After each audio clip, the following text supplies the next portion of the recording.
的贵宾来宾非常热烈、热切的欢迎声，好。Yes， 因为我们的 guest 我们很荣幸能够请到大使，对，圣露西亚的大使来到这里，所以大家真的是要非常打开你们的耳朵，打开你们的脑袋，然后 embrace this moment of time，OK？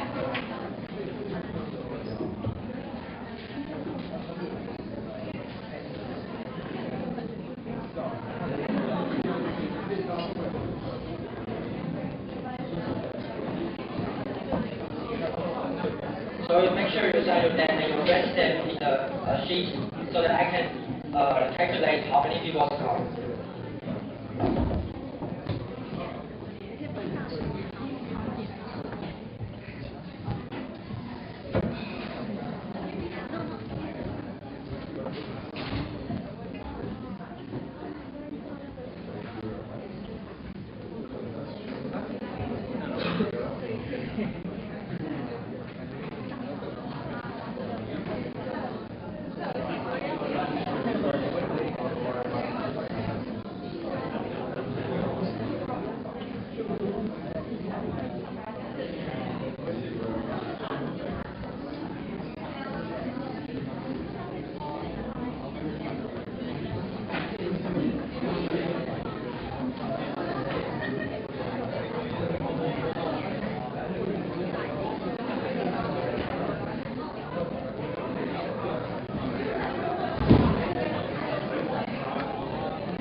Welcome, ladies and gentlemen. Please take your seats.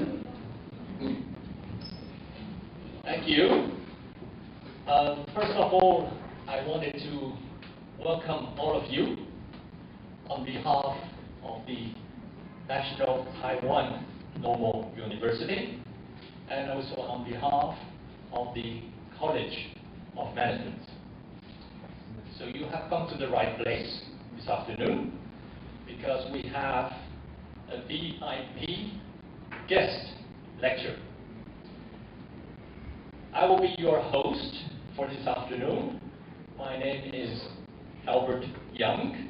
I have quite a few of my students here, which I recognize. So thank you for being so many this afternoon.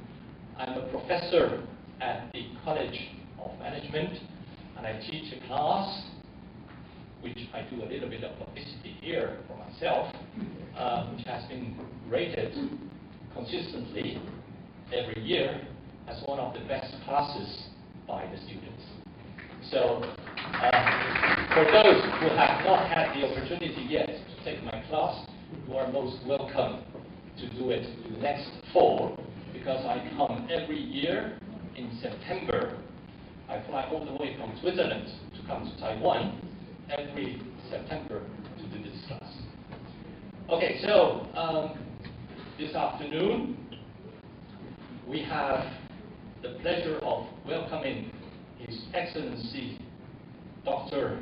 Robert Kennedy Lewis, Ambassador of St. Lucia to Taiwan. Let me just say a few words of welcoming to this lecture, and afterwards I will also invite Professor Cindy Zhou, who is the Associate President of International Affairs of the University, to also say a few words of welcome. So when I met His Excellency a few weeks ago in a function, I made two wishes. The first one is actually to be able to return to St. Lucia. And I say return. Why? Because I'm actually among the very lucky few from Taiwan who have actually been to St. Lucia. It was many years ago. At that time, I was working for a company called Shell. I was based in the Caribbean on the French territory called Guadeloupe. So I don't know if any of you, besides His Excellency and people from St. Lucia, will know this place. It's a place in the middle of the Caribbean which belongs to France. So I was based there, and one day, on a business trip, coming back from another island called Trinidad, our plane had to do an unplanned landing on St. Lucia because of a technical problem. And since the airline didn't know how long the repair was going to take, my wife and I, we ended up spending 4 hours in St. Lucia, but only in the airport. So the first wish I shared with His Excellency was to say that one day my wife and myself, we would wish to return to St. Lucia, but this time we will definitely get out of the airport and have a proper visit of this beautiful country. Now the second wish I made, and this comes to His Excellency, is when I heard about what an extraordinary life His Excellency has had until now. He studied mathematics, and that's already a very tough subject for many of us, and I know among my students that's one of the toughest subjects that you can ever study. So His Excellency studied mathematics, and after completing his master's degree, he decided that he wanted to embrace a career in education. So he started to teach mathematics at schools. And a few years later, he decided to further pursue his studies, this time in the UK, in the prestigious University of Cambridge, to do what? To do a PhD in mathematics. So, we have such a brilliant brain here, and I'm just admirative of that. So, after that, he returned to his home country, and this time as a professor teaching mathematics and statistics at the university. And then a couple of years later, he decided to make a complete change in his life. He decided to enter politics. And he won elections. He became a member of the parliament and eventually became the Minister of Education in St. Lucia. And today, he is a diplomat. He was appointed Ambassador of St. Lucia to Taiwan last year. So when I heard about it, I said, wow, such an extraordinary life. Wouldn't it be great if we could have the opportunity to have His Excellency come to NTNU and share some of his life lessons with us. So this was my second wish, which I shared with His Excellency. Thank you, Your Excellency, for granting me the opportunity to meet my second wish today. So here we are this afternoon with His Excellency. He's going to share with us some of his things that he has learned through his life. So before we actually give the floor to His Excellency, I would like to invite first Professor Cindy Zhou, who is the Associate Vice President of International Affairs at the NTNU, to say a few words of welcome. Ladies and gentlemen, thank you for Professor Yang. Ladies and gentlemen, thank you very much joining this international forum. On behalf of the Office of International Affairs and the College of Management, we are very pleased to have our distinguished international guest, His Excellency Dr. Robert Kennedy Lewis, to be here, giving us a very inspiring speech about his journey as an educator, as a mathematics teacher and principal, and also international affairs management. I think these two areas, these two professions seem very different, but I think they're very connected. I think these adventures will give us a lot of, within these 3 hours, I believe we will have a lot of reflections, and then give us a lot of thoughts about how we're going to manage our work and life. Thank you very much for Professor Yang, his time referral and host today. So I believe we will have a very inspiring journey today. Thank you. Before giving the floor to His Excellency, just a few words of logistics in terms of how we're going to manage this event this afternoon. So His Excellency is going to talk to us for about 90 minutes. After that, we will have a session of Q&A, questions and answers. So you are encouraged to use that opportunity to ask questions that you would have to His Excellency, and I will moderate that session.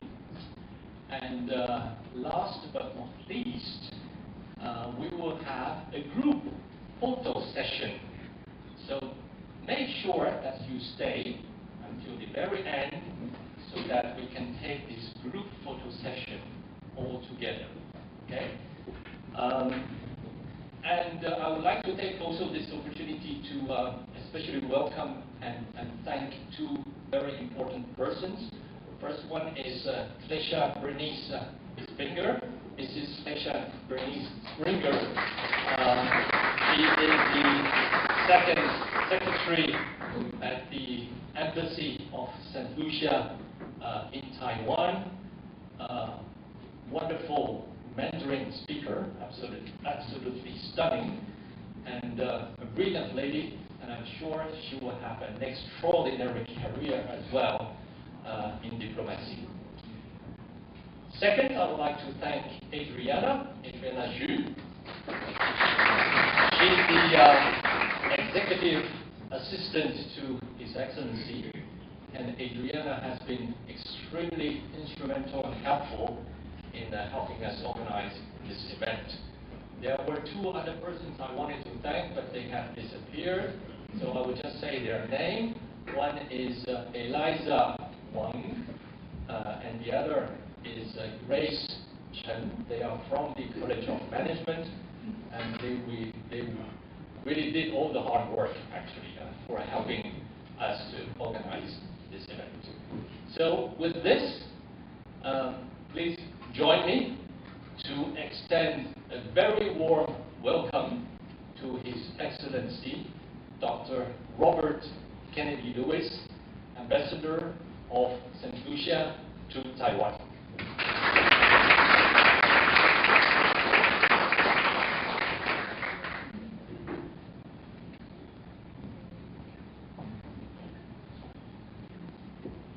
Thank you very much, Professor Young.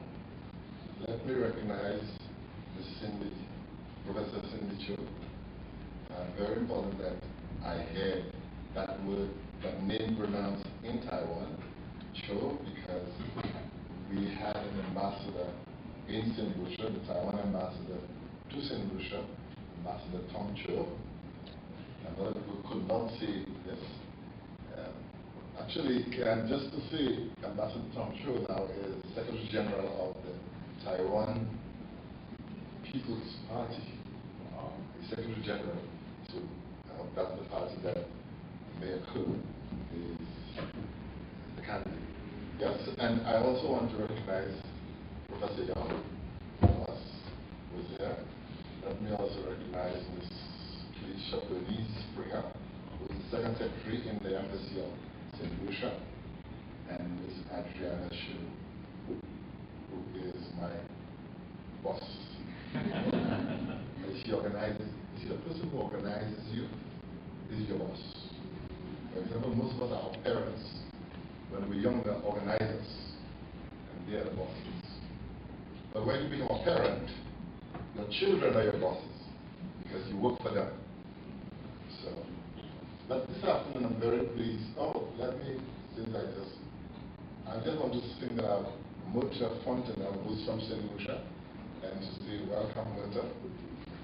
Yeah. Mutter is a student at NTNU. She's doing graduate work, I think, in human resources. So I want to recognize her. Whenever I get an opportunity to speak at schools, institutions of living, I am very excited to go. Because I spent all my working life reading, teaching. I started teaching at age 19, and that's elementary school. But I taught students who were probably about 10, 11 years old. And you'll hear one of them who's now older at the end. But I spent a lot of time teaching.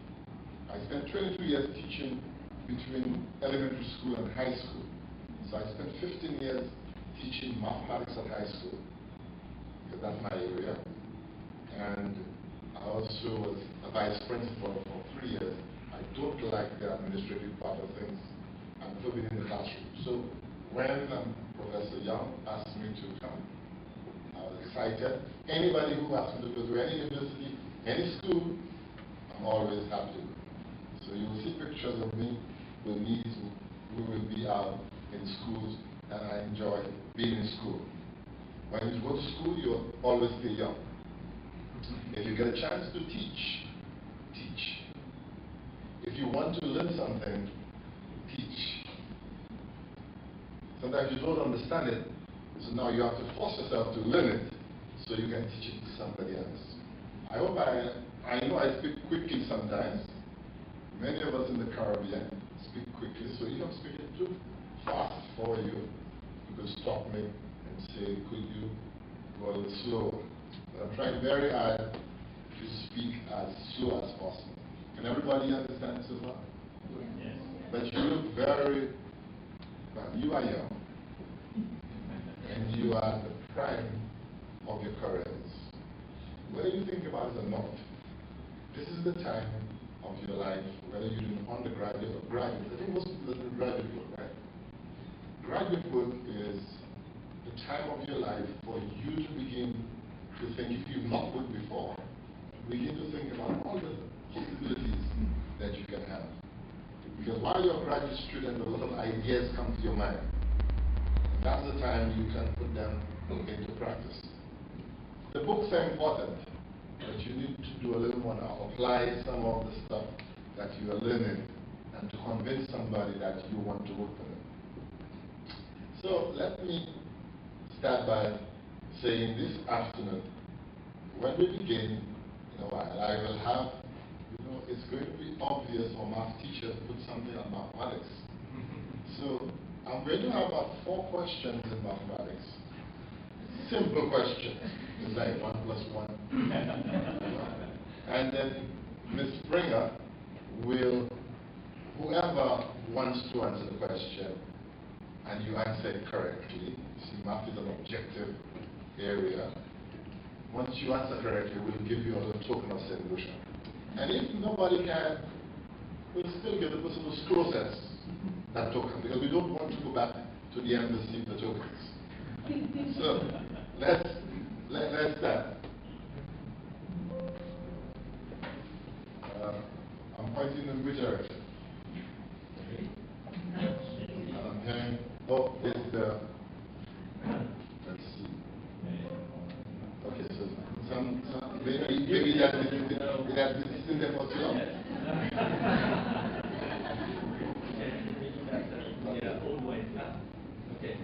So we can try. Oh, maybe it's moving. You tell me to go to the next one. Oh, okay. So I'm just going to say, let's test your mathematical knowledge. Remember, I took high school math, I taught university math, so I have to, I'm talking to graduate students. So obviously I'm going to ask high school, not high school math, but elementary school math. Can I do? Yeah. Anybody wants to take a try at this now?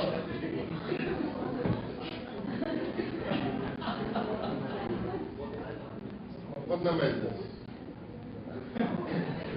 Anybody? Most of you can take part in these in that one aspect. Now you guys are going to be dealing with finance. You'll be dealing with assets.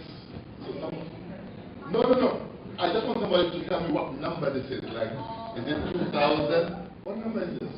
That's what I mean. That's what we mean. It's what? It isn't quadrillion, but true. 1 quadrillion, yes, let's go. That's very good. 1 quadrillion. 300 and, oh. Right. He has it. He has it.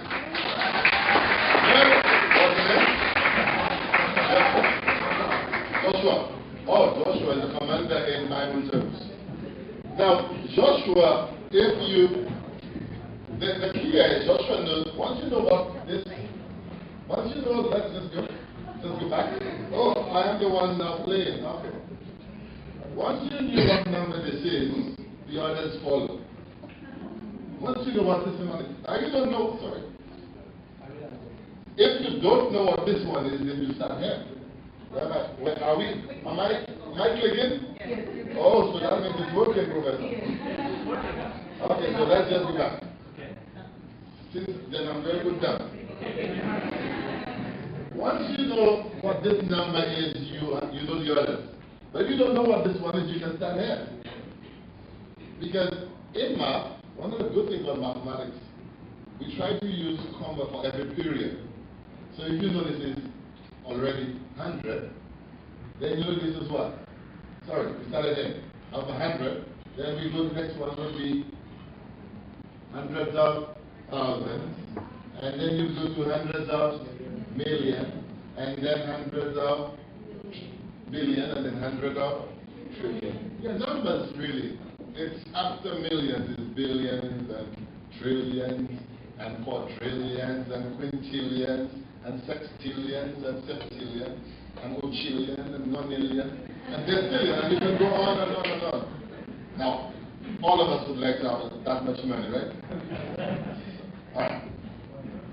Without using a calculator, how can you tell if this number, this same number we had, how can you tell if it is divisible by 3? That means when you divide by 3, there's no remainder. Would you want to actually do that division? No, nobody wants to. So how can you do that? Anybody? Yes? You see this last number? You have to do what?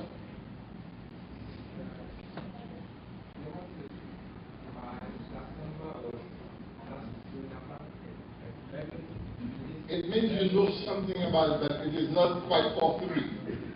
Okay, so ask somebody else, sorry.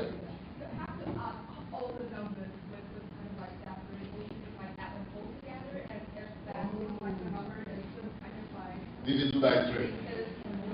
Okay, what's the name, sorry? Vicky. What Vicky is saying is, add all these numbers. 1 and 1, 2 and 1, 3 and 2, 5 and 1, 6 and 1, 7 and 1, 8 and 8 and 4, 12, 12 and 2, 14 and 1, 15 and 17 and 20 and 21. If the number you get is divisible by 3, you know the whole number is divisible by 3. Now that's things you learn in elementary school. So when you, that's true. I think so in most countries. Because you want, oh yes, sorry, we give Vicky, we give Vicky, thank you Vicky. There are a lot of things that you know. All of you know when a number is divisible by 5. The last number is 0 or everybody knows when a number is divisible by 2. The last number is an even number. But there are quick ways in your life. For example, if you walk into a supermarket and you saw something cost $19.99 and you wanted to buy 6 of them, you don't want to be doing the mathematics. You just say, well, call it $20, isn't it? And you say, well, 20 by 6 is 120, and there'll be 6 cents change on all of them. And you say, well, so maybe because you all don't use, sorry, I just realized Taiwan does not use anything below $1. So I was confusing some of you. So I'll stay away from this. But anyway, math. By the way, I just want to say that you do a lot of mathematics every day. Everything you do is mathematics. Right now you're looking at me and you're trying to do a lot of mathematics. This height, this size, you know. And even when you want to go to the bathroom, it's a lot of mathematics. Where is that bathroom? Do I go right? Do I go left? And when you get one in the morning, the last thing I'll say, when you get one in the morning, mathematics, you try to figure out, oh, where's the bathroom again? And then what am I going to have for breakfast? How much? There is nothing in the world you can do that is outside of mathematics. Everything you do is mathematics. Math is not about number. It's about relationship. So when you walk in here, you're looking for a seat. Where's the best seat I want so I can see the board properly? I want to hear the professor. Everything you do is mathematics. The day you find you're doing something that is not mathematical, I'll pay you for it.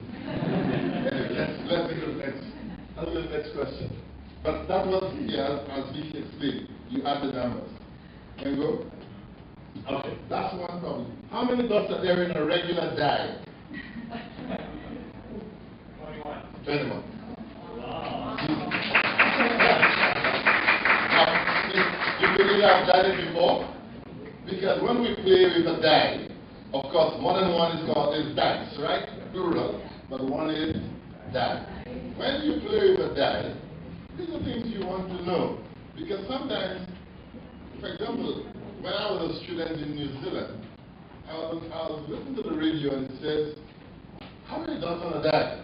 And the first person will get a trip to Australia. I'm like, what? That's what they're asking? The children play die all the time. And when you play things, you like to know certain things. Now, there are a lot of ways to know that. Sorry, what's the name? Matthew. Oh, we really get a lot of biblical names there today. We have Joshua. And for those who don't know the Bible, of the Christian text, Joshua was the commander, right? He took over Moses. So Joshua was strong and brave. And then Matthew was a tax collector. Yeah, he was a Levite, right? So Matthew knows. So I'm just, Vicky will probably get you somewhere we don't know. Oh, by the way, speaking about that, a lot of people come to you sometimes who grew up in countries where Christianity is main religion. And they ask you, what's your Christian name? And if you're not from a country where Christianity is the main religion, nobody asks you where your Christian name.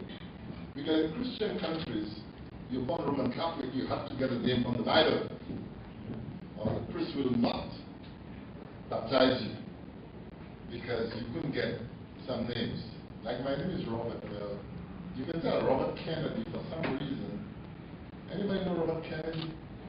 Robert Kennedy in history? Anybody? Oh, some people know. Who is he again? Anybody? Robert Kennedy? Yeah, he's an American. Robert Kennedy was brother of John F. Kennedy. Both of them were assassinated. That's true. Did you know that? Robert Kennedy was the Attorney General of the United States when his brother was President of the United States. So my parents had to be a fan of the Kennedys to call me Robert Kennedy. But anyway, this is very simple. But one of the things you can do in math, anytime you know, if I ask you, what's the sum of, add all the numbers from 1 to 100. Now you can sit there and do that and waste a lot of time. Actually, it has been said that one of the great mathematicians, Gauss, anybody still up with him? Gauss? Oh, so, some people say, what's it? Gauss, yeah? He's German, right? Yeah. So, his teacher thought that the teacher didn't want to teach that day and said, well, I'll get the children to just do that. Take all the numbers from 1 to 100 and add them. So the teacher says, do that. But in about a minute, the young Gauss, of course, was up there and he said, I have the answer. 5,051. And we know how he got it. Because there's a very nice pattern. I wish I didn't really put that there. But the nice pattern is if you take 1 and 100, the first and the last number, 1 and 100, right? You get 101. Everybody agree? You take 2 and 99, you get 101. You take 3 and 98, you get. So there are going to be 50 pairs of 101. This is how the human brain works. It sees patterns and says, well, I know the answer. But the easiest way to do that, of course, is to take 1, add it to 100, and multiply that by 100, and divide by 2. You've seen it before.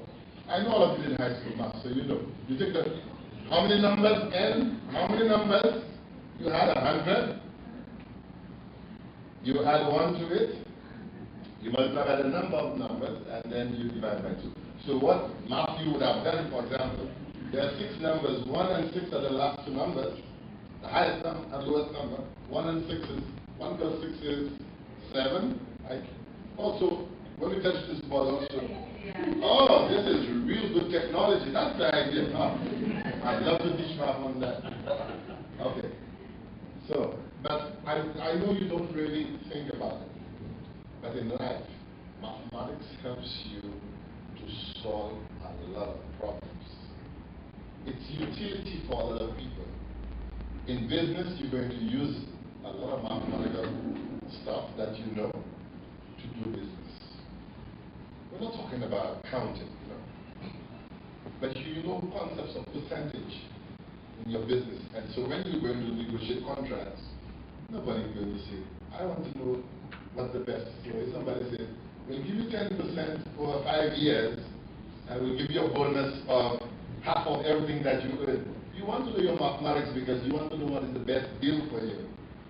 And that's what you work for. When you're going to work the world of work, you're not going to just be a slave to somebody. You want to know that you're getting the value of what you have spent. So we can move on. So I'm going to do, we can move on. Oh, I didn't realize, I totally forgot this one. I thought we were done. But here's something that says, the Goldbach conjecture. Anybody knows a conjecture? A conjecture is a guess, a very wise guess. So, guess. The Goldbach conjecture is yet unproven conjecture, stating that every even number or integer greater than 2, because 2 is even, is the sum of 2 prime numbers. Now it has been tested for about, again we get this number, big number. What number is this, Matthew? So, that is not Matthew who asking that. We're still asking Joshua. Joshua, what number is this again? 400. Yeah, so it has been tested for the first 400 quadrillion even numbers. He says any even number, you can take it and add two prime numbers and get it. So, do we understand what this one is saying? Do we understand what he's saying? Okay, then I'm going to very quickly. Using Goldbach's conjecture, can you express 30 as the sum of 2 prime numbers? 11 and 19. 11 and 19. That's correct. That's one of them. What's the name? Janice. Janice. Okay. No, okay. Thank you. There, okay, so the order, that's the first one, 11 plus 19. 11 is prime, 19 is prime. So that's the first one. There are 2 orders. 17 and 13. 17 and 13. Don't tell me that. Well, give me one letter, the first letter again. L. Lenny. Lenny got it. The second one is, Lenny says 17 and 13. And there's one more. Oh! What somebody say? Who said it first? All right. 7. What's the name? Heidi. Heidi. Okay, we'll get to Heidi. 7 and 23.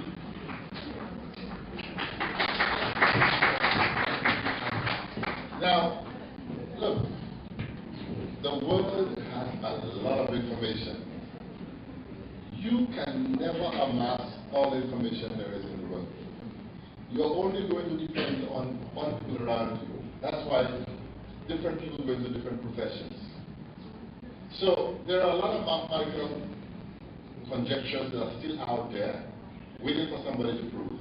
For example, in 1998, the last person I think got about 200,000 pounds because he solved a problem that was sitting there for about 100 years. So there are problems to be solved. And your generation and generations after you will find it. In fact, in the world of open AI and so on, you can imagine a lot of these things now will be solved. Right. So thank you very much for just engaging me with mathematics, because I just enjoy the subject. You have to enjoy that subject. It teaches you to think. That's what mathematics does. It engages you, it makes you think. So it's not boring at all. You're always looking for an answer. So people who have been finding the cure for HIV, We have plenty of time, don't worry. The persons who are going to find a cure for HIV, they're going to find a model. Their brain will click in at one point. Because we saw how the world found a vaccine very quickly for COVID-19, right? But it wasn't that they found it only then. It means there was something they saw before, because they knew about this stream of viruses for a long time. So the human brain is always doing something. Okay, we can move on. Now, in 2007, a book came out, and I actually read this book very quickly in 2007. So somewhere in this book, we have all the leaders gone. Lucia, who is a CEO, former CEO of Chrysler, he wrote a book. He was upset with President George Bush. George Bush was President of the United States in that time. And Lucia, I don't know, don't ask me, I know he's a Democrat. But he wrote that book, Where Have All Leaders Gone? And he said, there are 9 C's that will tell you how good of a leader somebody is. And he said that the 9 C's are curiosity, creativity, really, communication, character, courage, which is what Joshua has, conviction, charisma, competence, and common sense. He said if you have these 9 characteristics, you are a good leader. So, of course, that's Lucia way of saying it. So, I just wanted to say, one of the good books that I have read, I realized you learn so much from reading good books. Because if anybody knows Lucia, and if you know Chrysler, one of the biggest American car makers, clearly this guy would have had a lot of experience. He would have seen a lot of things in his lifetime. And of course, the same way we have Professor Young, who's been an executive in Shell, when he speaks to you from his class here, he's not speaking from a book only. He's speaking from experience. He has been at the table where he negotiates acquisitions and mergers. Because Shell has, I'm sure, they've merged with other companies. So, we'll come back to Iavoca. Can we move on? Now, most of you have thought this afternoon, you're going to be leaders of some business or corporate world, maybe in the next year or 2. Different persons will get there at different times. Some people inherit their parents' business, and so they move up the ladder a lot faster. And the easiest way to move is for your parents to have a business already, and you have to take it on, because parents love their children to follow in their footsteps. They don't want to build a company and then to drop it. They don't want their children to do so. So I'm saying, if you're going to be a leader, you should be thinking, and I'll come back to that a little later, of Iavoca's stuff. But today I want to do, in our presentation, I want to do really 6 things. I want to introduce you to the Caribbean, or reintroduce you if you have not been. Oh, we have one crossing. Introduce you to St. Lucia. Tell you who the diplomatic allies of the Caribbean are for Taiwan. What does an embassy do in any country for that matter, especially in Taiwan? How does the Republic of China, which is Taiwan, benefit from having allies? And the last thing is to tell you a little about my working life. So let's go. This is the Caribbean. The Caribbean is an archipelago of islands, countries, and as well countries on the mainland of Central South America. Of course, everybody I notice can tell us this is which country? In the U.S. So this is the state of Florida. So once you know where Florida is, you get a sense of where the Caribbean is. And of course, most times if you ask people who don't know the Caribbean, one country you know very well is Jamaica, if they follow spots in particular. or reggae music into Jamaica. Because Jamaica has produced many athletes who've gone on to well dominate the 100, 200 meter, whether it's male or female. And of course, Jamaica has its own reputation with reggae music, and Jamaica also has its own reputation with marijuana. So, generally, when I was a student in the United States, if somebody knows I'm from Caribbean, they say, do you have marijuana? In fact, in the United States, the student knows the marijuana. They will say, do you have reefer? I'm like, what's reefer? He says, marijuana. I'm like, oh, so that's how you recognize a Caribbean person? But I expect that was born with what Jamaica. And we can move on.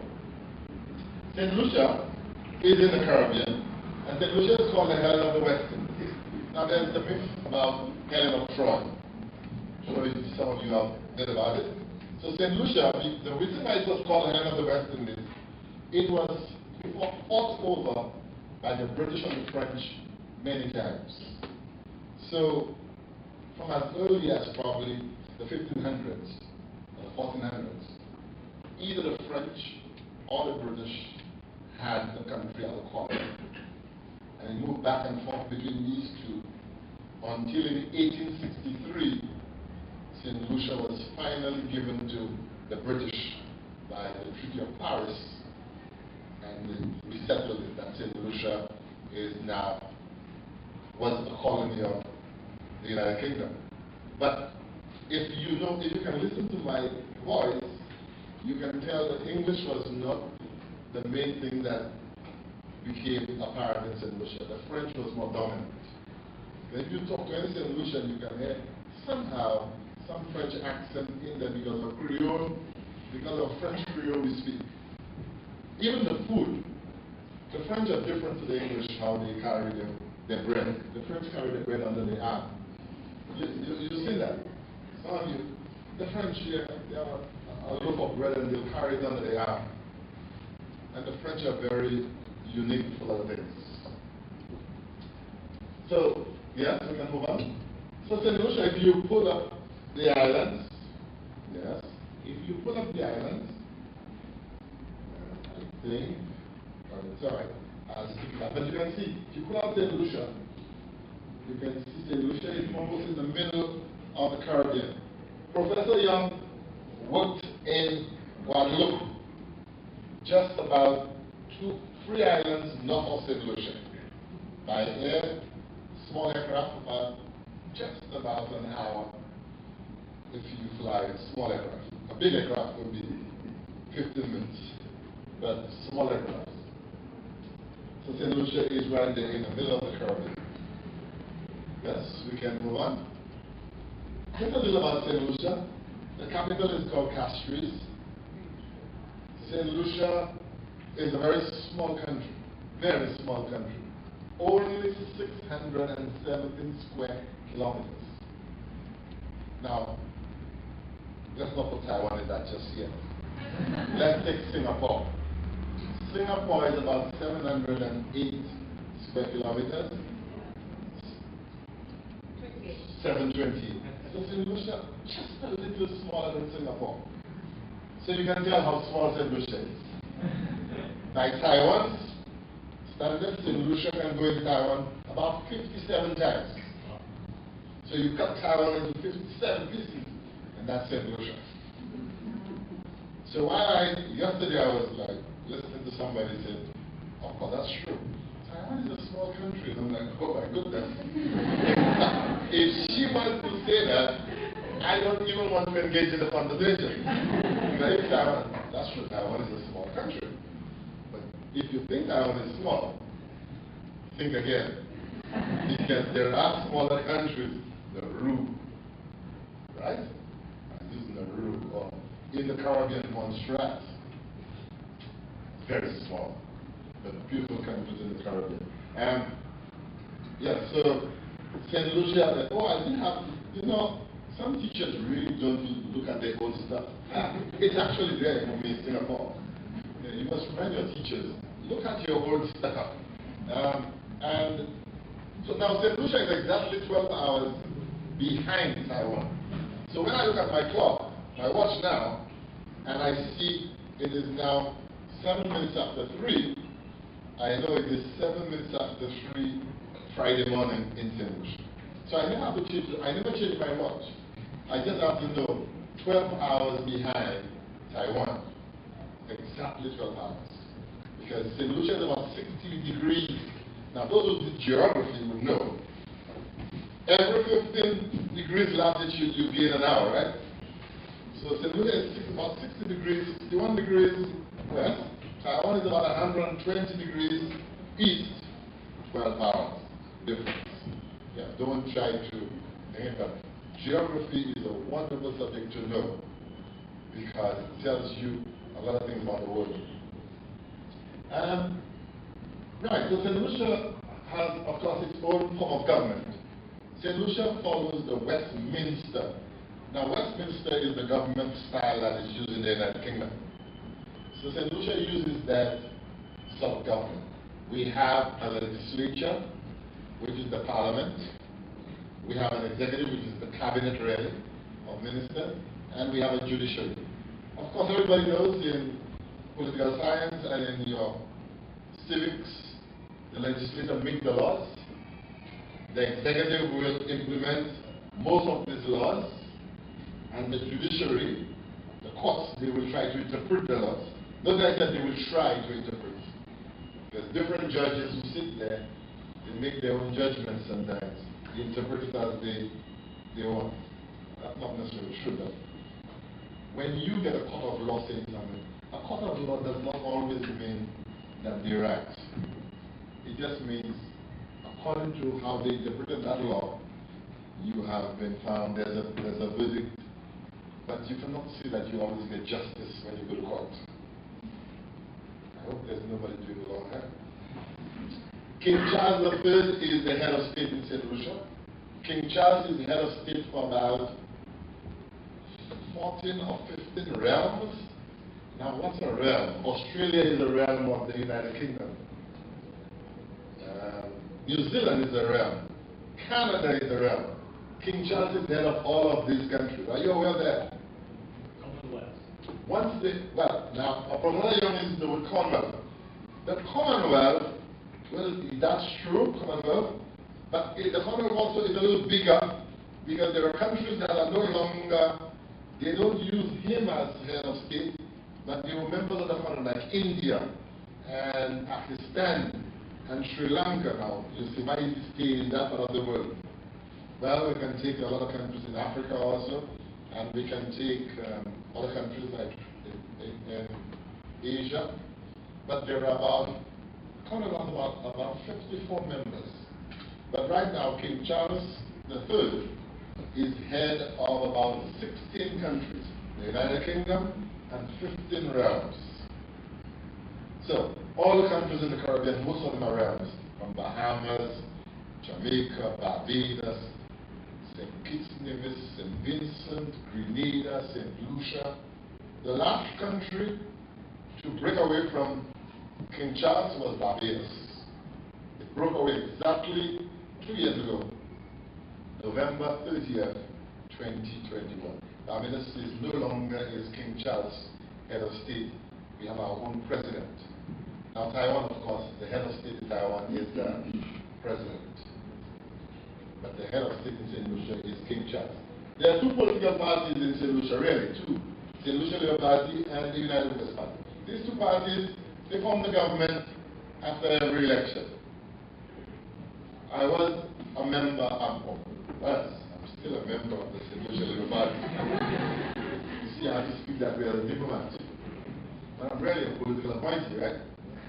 Because I contested 2 elections and I spent 10 years in the Parliament of St. Lucia as an elected member. And then I became Minister of Education.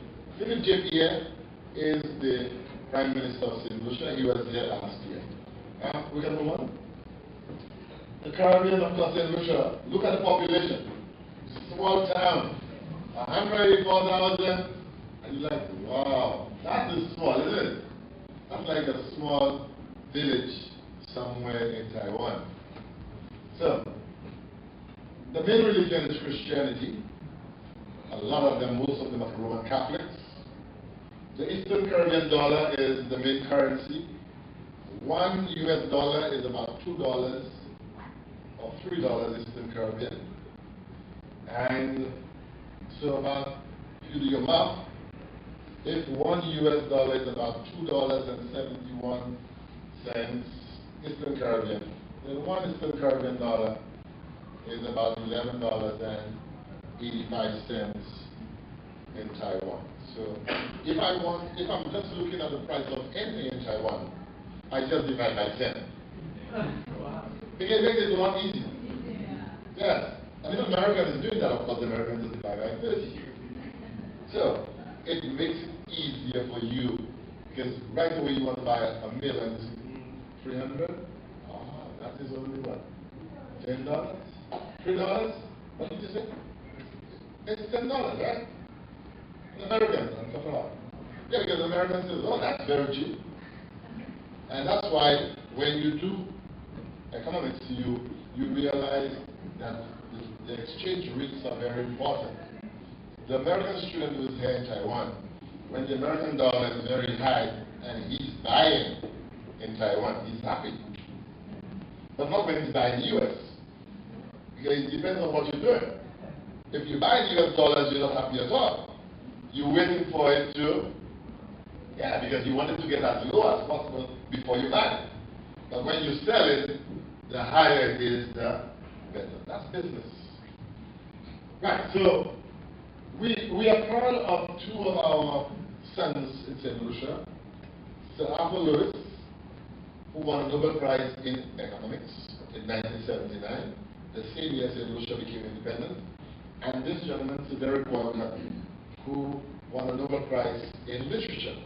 So St. Lucia has two Nobel laureates, small island, but we believe that our people can stand anywhere in the world because they showed us that they can do that.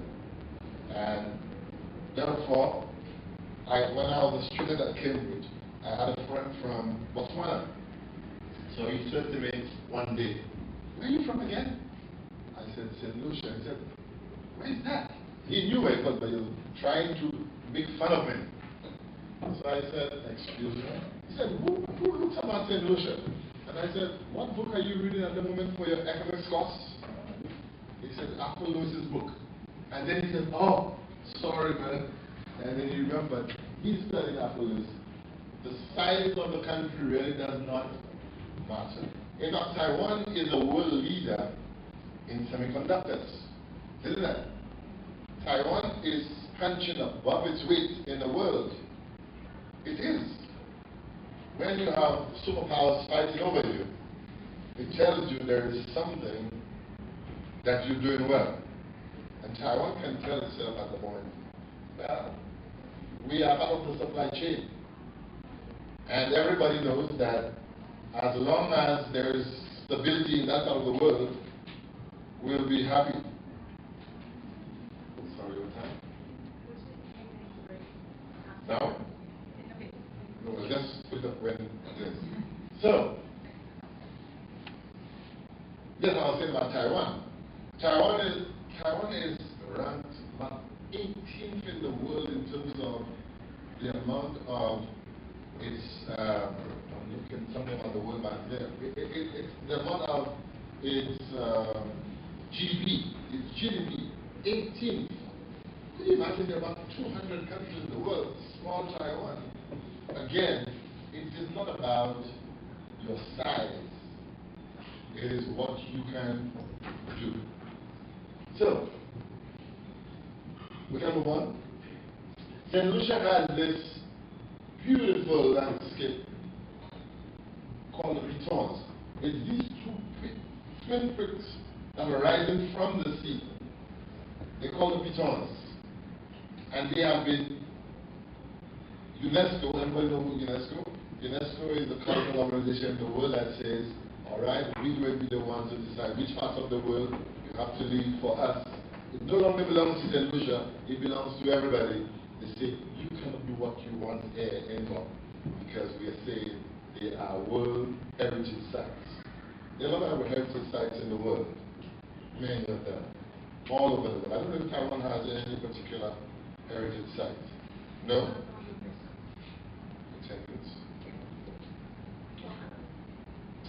Right. We can move on.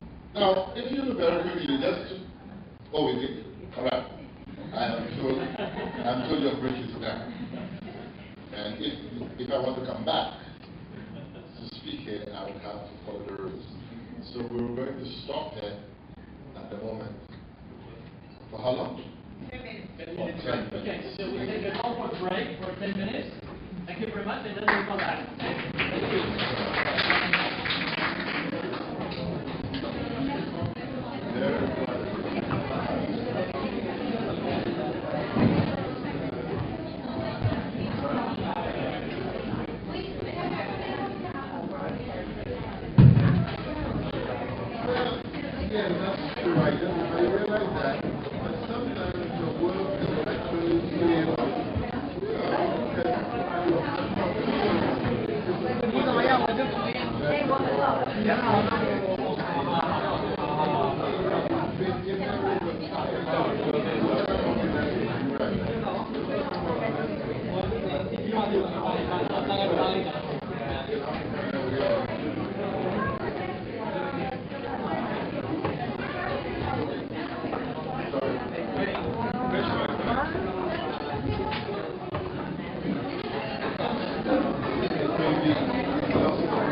所以跟我那个how we just scan the QR code, so I know I'm checking, and then we can have a little price for a little. Well, you never know. 现在不是上次看过的，跟是一样的。这样子画过去。那个同学的包包可以拿开吗？他认识他吗？不认识。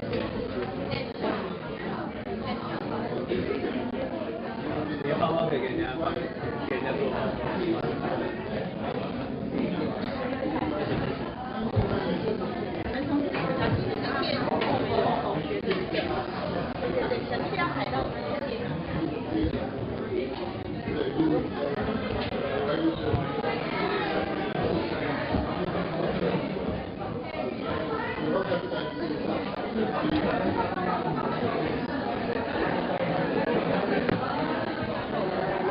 这是在直播，你们讲话要小心。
Okay, ladies and gentlemen, could you please everybody sit down so that we can resume the session.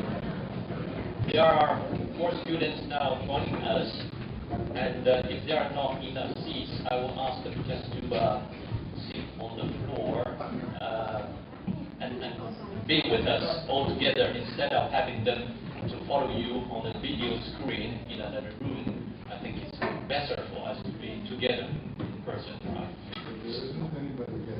Yeah, so there are still 4 seats here that can be used, 5, another one there.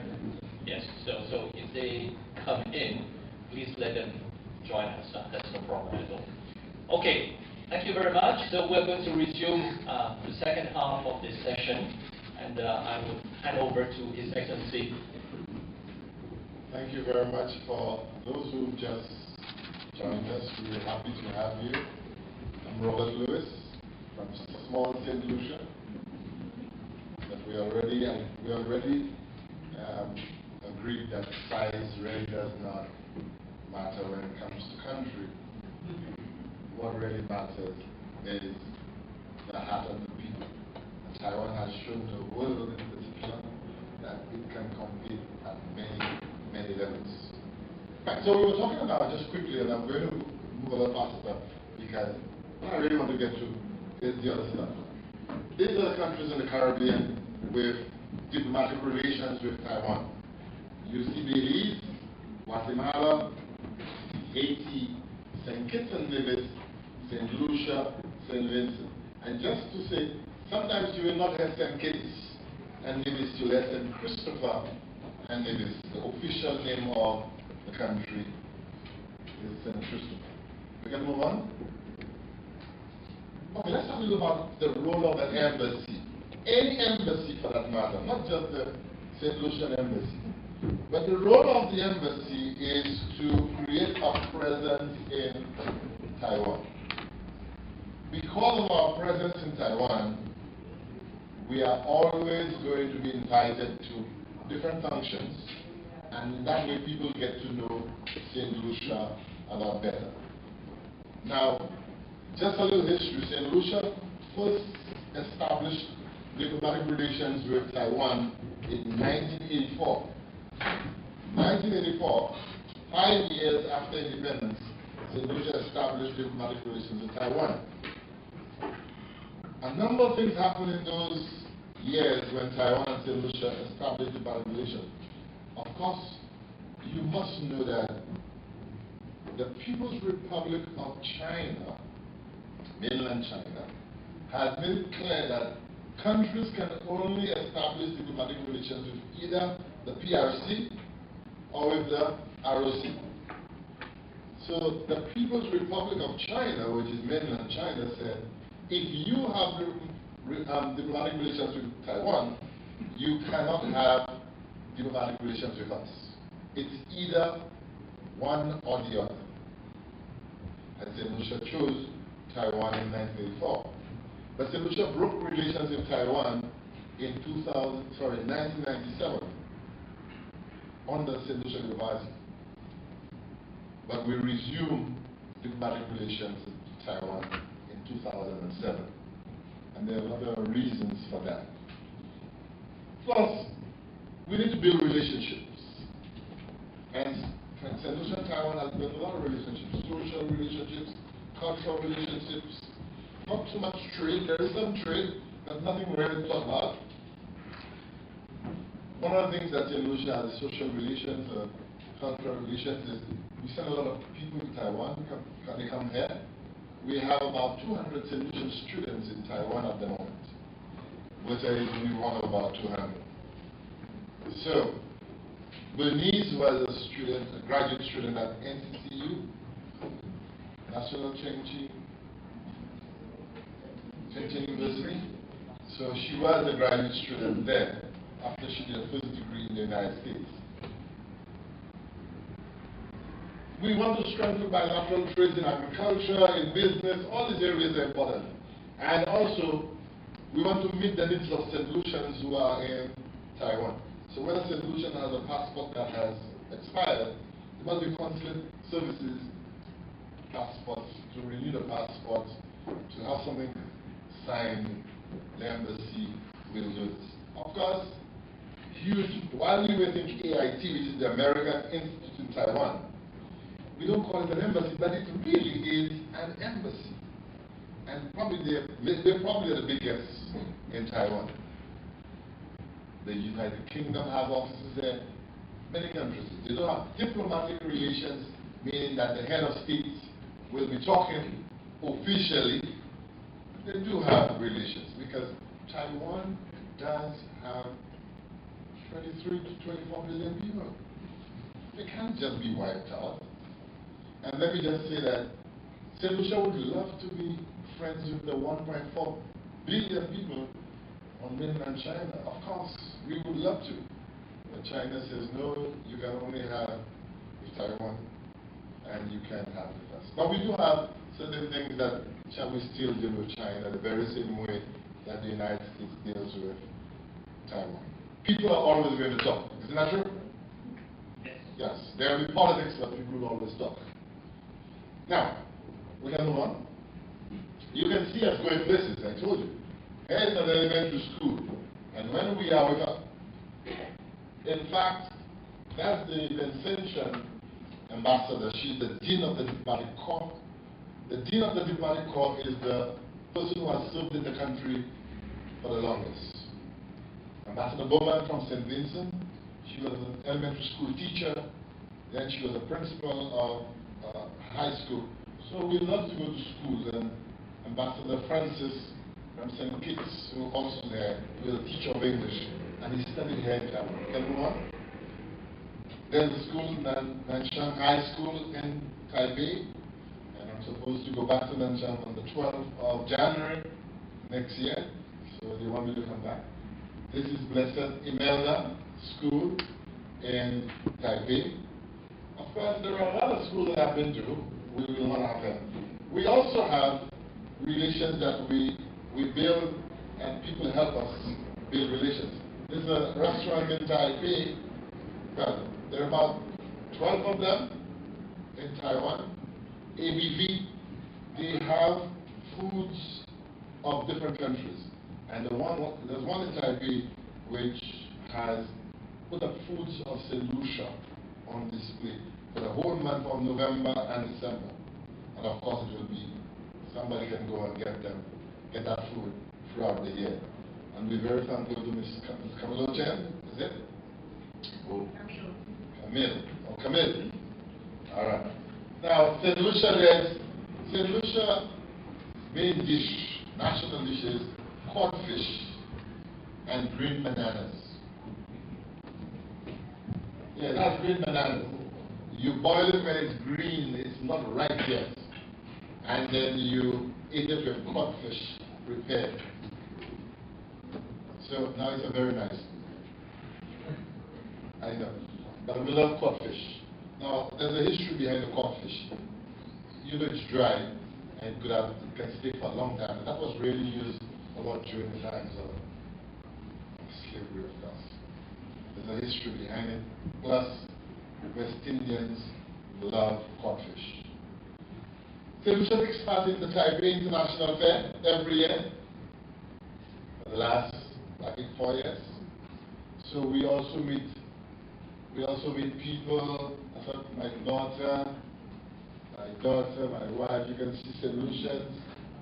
All of them are St. Lucians, including these two, Ms. Shu and Mr. Cheng. They are St. Lucians. They serve St. Lucia. Yeah, they are St. Lucians. Once you serve St. Lucia, you are, oh, what? You think St. Lucians are only people of African descent? And I said, I'm a professor, maybe a St. Lucian too. All right, we can move on. Of course, people come to the booth to know about St. Lucia. Anybody went to the Taipei Fair? Huh? Wow. That's strange. Nobody's been to the Taipei Fair? Wow, so the world is really a small place. Because I heard about 300,000 people came through the fair this year, and not one of you were there. That's good. That means next year you will be there. Very good. All right. So we do meet all different groups of people. We can move on. Let's see how, let's very quickly see. A lot of people, when I first arrived here in March last year, there was an argument whether Taiwan was really benefiting from the allies that it has. Taiwan only has 13 allies at the moment, countries that have diplomatic relations with Taiwan, including the Vatican. Now, you may not think that's important, but as long as there are countries in the world that recognize Taiwan, because we recognize Taiwan as a sovereign state. So we are saying we recognize Taiwan. Doesn't mean we recognize mainland China. Well, we say we recognize Taiwan because you have a government, a functioning government, you have your own population-defined space, you have your flag, you have your constitution, and therefore you are a country according to St. Lucia. Of course, the United Nations still has to decide on some of these issues. And Ruby was rightfully reminded me when I talk about UNESCO and the heritage sites. It's because you're not a member of the UNESCO, which is one of the organs of the United Nations, that you probably have no heritage sites yet. But Taiwan has some beautiful landscape. There must be one of them that can find itself on the World Heritage Site. Right. I want to go quickly now to Leah Coker's 9 C's. You're going to be the leaders of business. Professor Young has been there. He's preparing you as the generation that will engage in the acquisition. You know, the biggest things in the world is about acquisitions and mergers and acquisitions. Isn't that true? A lot of companies are merging, and you have to know, you have to have the skill to be able to do that. But you have to be a leader. Sometime in 2020, back in St. Lucia, I met a young man whom I had taught in high school. At that time, he had already done 2 degrees. He did a degree in engineering, first degree in engineering, civil engineering, and then he went on to do at that University of the West Indies. And then he went on to Imperial College in the UK to do a master's in engineering. And he says to me, he doesn't call me Dr. Wiss because most of my students call me Mr. Wiss. He said, Mr. Wiss, what would you advise me? Would you advise me to go and do a PhD in engineering? I said, no. Do you want to teach? Because really the PhD degree is really for teaching. You don't really need a PhD. People who want to do teaching, especially at the university, you can become professor and get tenure, and, you know, or you want to be in research and handling, you go on to do PhDs. The master's degrees are really, if you look at the history of education, the master's degree is exactly what it says, a master. You are the master of the work. It was really what the degree was. It used to be the terminal degree. So when you get to a master's level, like most of you are doing, that's really what the degree. The PhD is just about, you wanted to become a professor, and you wanted to have the credentials so you can say, yes, in the old days, so you got a PhD. So I said, you don't need a PhD. You just started a small business. As I told me, he started a small business. I said, you know what you should do? Go on to an MBA. Now, how did I get into that, to knowing that? When I was in 2007, an American school hired me as an academic dean. And then they told me, you have to also set up the MBA program in St. Lucia for us. Did I do an MBA? No. But I understood that an MBA degree is a very important degree. Now, with an MBA degree, you learn leadership skills. You're going to find out about things that the average business person does not know. And you can do an MBA in different areas, in finance, in management, name it. In healthcare, MBAs can be, but there's some basic things all MBA students will do. But all MBA students will become leaders, and they are going to manage businesses. So an MBA is a very good degree. So I tell them, do an MBA degree, don't do a PhD, because you have a small business. You already have 2 degrees in engineering. Why do a PhD in engineering? Is there anything you want to know about engineering that you don't know? Of course you can't find out. But he did the MBA. And then he met me just by came and said, sir, thank you very much, because my business is thriving after I've done that MBA. An MBA degree is very important. If I might say this, there's a little story that I always like. When I was director of MBA at Monroe College, St. Lucia. Monroe College is a small college in New York City. It's in New Rochelle, New York. There's 2 campuses, one in New Rochelle, New York, one in the Bronx, not 3, and one in St. Lucia. I learned this very quickly about MBAs. because I had to teach the statistics component to the MBA students.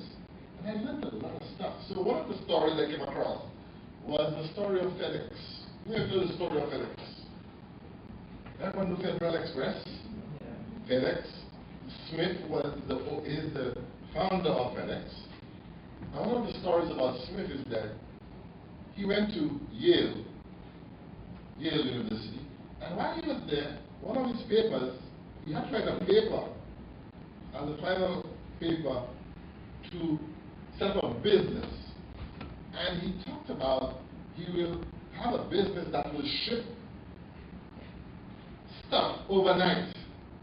But he didn't really conceptualize it properly because he left it to the, you know how students, you procrastinate. I'll wait, because I really know what I'm doing. So the last 2 nights I'll do it. Sometimes the person gave it just to, I know nobody in this room procrastinates. I know that. That's for us who went to school in the 80s. But I know you could. So Smith said he was waiting to write the paper in the end. Because sometimes the professors give the thing 2 months in advance. From the very first class, the professor says, your last assignment will be ABC. And you say, oh, I know what I'm going to do already. So he said he spent the last 2 nights, and he wrote that paper. And he wrote about Federal Express at the time. He didn't call it Federal Express, but it was a business. He was going to move goods very quickly, what we call FedEx, to move it quickly overnight. And he got a grade. He didn't remember what the grade was. There are other stories, if you read it, will say he got a C. But he went to college sometime in 2019. He thinks the grade was better than C. But the point is, he was an economics student at the time at Yale. And the idea popped in his head that I'm supposed to run a business that will move cargo or any product from anywhere in the United States or anywhere in the world overnight. Today, Federal Express is one of the biggest FedEx companies, what we call courier service. You want something, it's in the United States, you ask for it, it gets to you in about at most 14 hours. Sometimes, if you're in the United States, of course, it gets to you in 24 hours. Because FedEx does that. And I have a lot of confidence in FedEx. Of course, it's not FedEx alone. Western Union has become, not Western Union, sorry, DHL. DHL has also become a very big company that moves stuff across the world. So I'm saying to you that while you're students, ideas come into your head also. When you do assignments, and these assignments you don't want to throw away your paper. You want to keep it, because these same papers might be something that you put into business someday. So Coca said, if you want to be a leader, you have to be very curious. You cannot be a leader and not be curious. You have to read. And Coca says, you have to read. You must be curious. What is happening? You always have to know. And there's nothing wrong in knowing. The world that you live in is a world where knowledge is the biggest currency that you have now. At one time it was gold and silver and what you had learned. Now, no. Knowledge is the biggest thing. People will depend on you. If you are good with information, they will bring you into the business. So curiosity means you want to know. You don't just want people around you telling you yes, yes, yes. I think we can move. It says that you have to listen to the people of the outside, not just people that say yes all the time. And you must have courage. Courage is one of the things that you tell the boss no. That's not how it goes. Some bosses don't like to hear that, but they respect you anyhow when you tell them the truth. You see, you have to be research-related. You have to listen to different arguments. Most times when I'm arguing with somebody, I hear 5, 6 arguments this person is presenting. I'm not going to tell them that they have won the argument. But I use the same arguments maybe 2 weeks later when I'm arguing with somebody else. Because that's why we get ideas. We argue with other people. They give us ideas. We rationalize some ideas and we say, oh, that's true. I just didn't want to tell them that what they were saying was true. So you have to have curiosity. You have to be creative. You have to manage change. And I know in most businesses, change management is a big concept in business. Because the only thing that changes, the only thing that stays constant, they say, in life is change. We are changing all the time. What your parents knew yesterday is not what you knew today. Your parents will be amazed. In fact, I'm amazed at what my children bring in front of me. So when I want to do things on the computer, then I call them, or I ask Miss Springer, or Miss Shu. Because the point is, your generation understands the digital age. They said they put a child who was about 6 months, a laptop in front of the child, and the first thing the child was doing was pushing the screen. Because they have been socialized to know that this is what you do. They see you doing it. The little children, for example, there's a joke that says, people like me, I'm a resident in the world now, the world of ICT. I only live there, I'm not a citizen. You are citizens of that world. You all know everything. You all don't even read the book for the phone. You all don't read any books. Once the gadget comes, you all just take it and begin to use it. Because your generation, you have been taught in ICT. Our generation will still have to sit there for an hour and we still don't remember it. But your generation, you have, that's how it is. So you have to be creative. You must be able to communicate. And to communicate means you can sit and explain your ideas to the next person. And as a manager, you better know how to communicate because you're passing information down to the persons below you, the subordinates, and obviously you don't want to give the wrong information and they spend a whole month working on a paper and say, that's not what I wanted. You have to be able to communicate as a leader. This one, character, of course. Character is who you are. Your character will be exactly who you are, even in the dark. Some people only put on a face when they meet you, but that's not who they are. Your character is exactly who you are. In fact, I think Abraham Lincoln said, if you want to know a man's character, give him power. Now, I'm reading a book I've read before called Corruptibles. It says, is power really what that corrupts us, or are people who are terrible attracted to power? And you have to realize that power is a very important thing. There are 3 sources of power. 1, power, political power. You get political power, you're a politician, you're a mighty person, or you're a professor in a class. All this is political. You have power. Second kind of power is money, wealth. The people who have money, they dictate what good happens. Because Elon Musk, right? So he has no relative, right? They determine what happens. They have money. That's power. And the last sort of power is education. Now, the only one that is permanent is education. Wealth is not permanent. You can lose everything. Political power is transient. You are in power today, 10 years, and then nobody remembers you.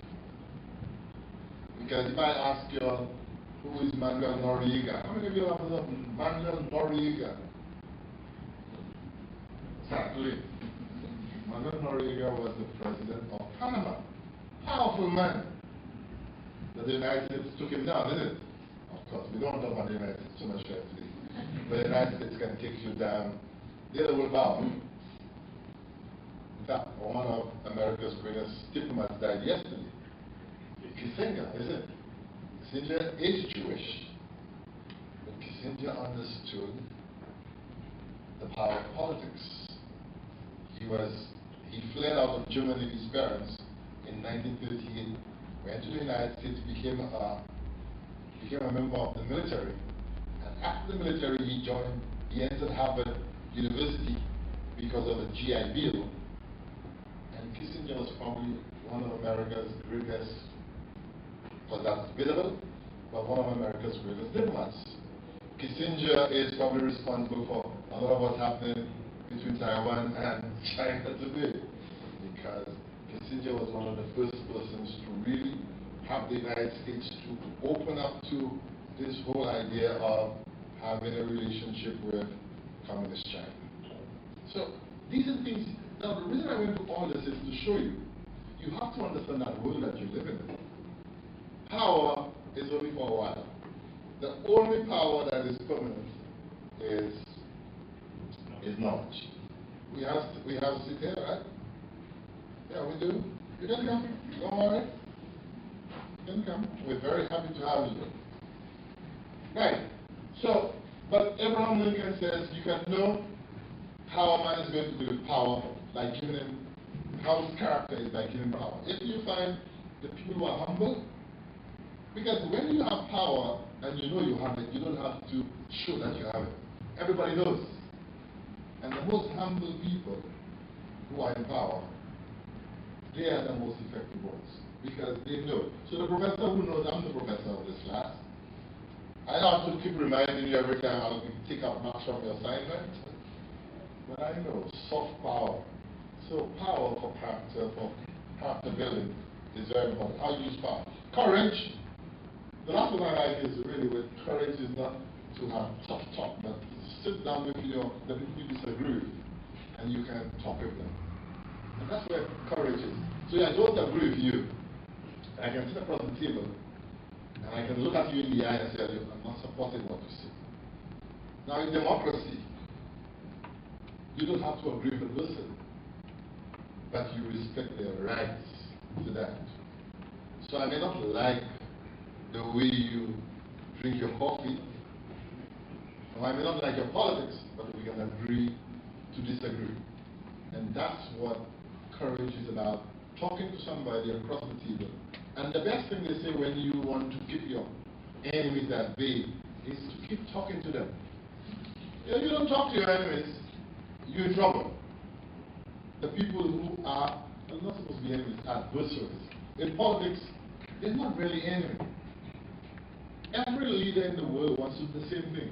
They all want to make sure the country gets wealthy and the people have a good standard of living. But each one of them will come with it in a different way. That's what it is. So when I was in politics, I never saw anybody as an enemy. I saw you as an adversary. You were just somebody trying to do the same thing I'm doing in a different way.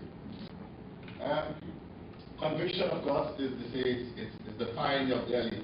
You really believe that this is what has done. You're convinced that this is what it is. Charisma. Some people have charisma. I think Obama had charisma. I think Ronald Reagan, you all know his name, right? Ronald Reagan, you're probably too young that you, no, yeah, I probably should use Ronald Reagan.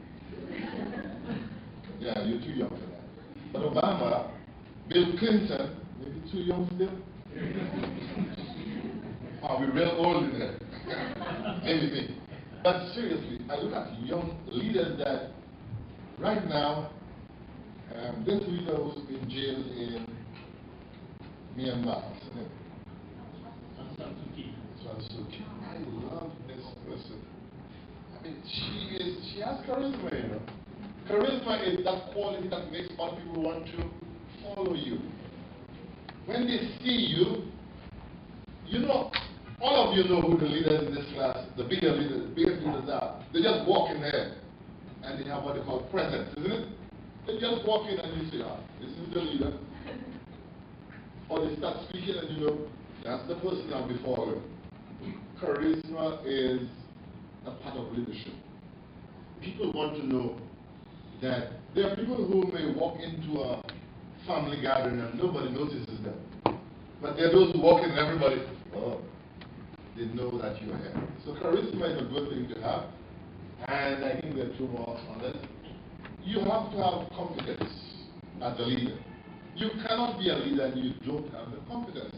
Or if you don't have it, you will find people around you who have it. For example, those of us who, well, again,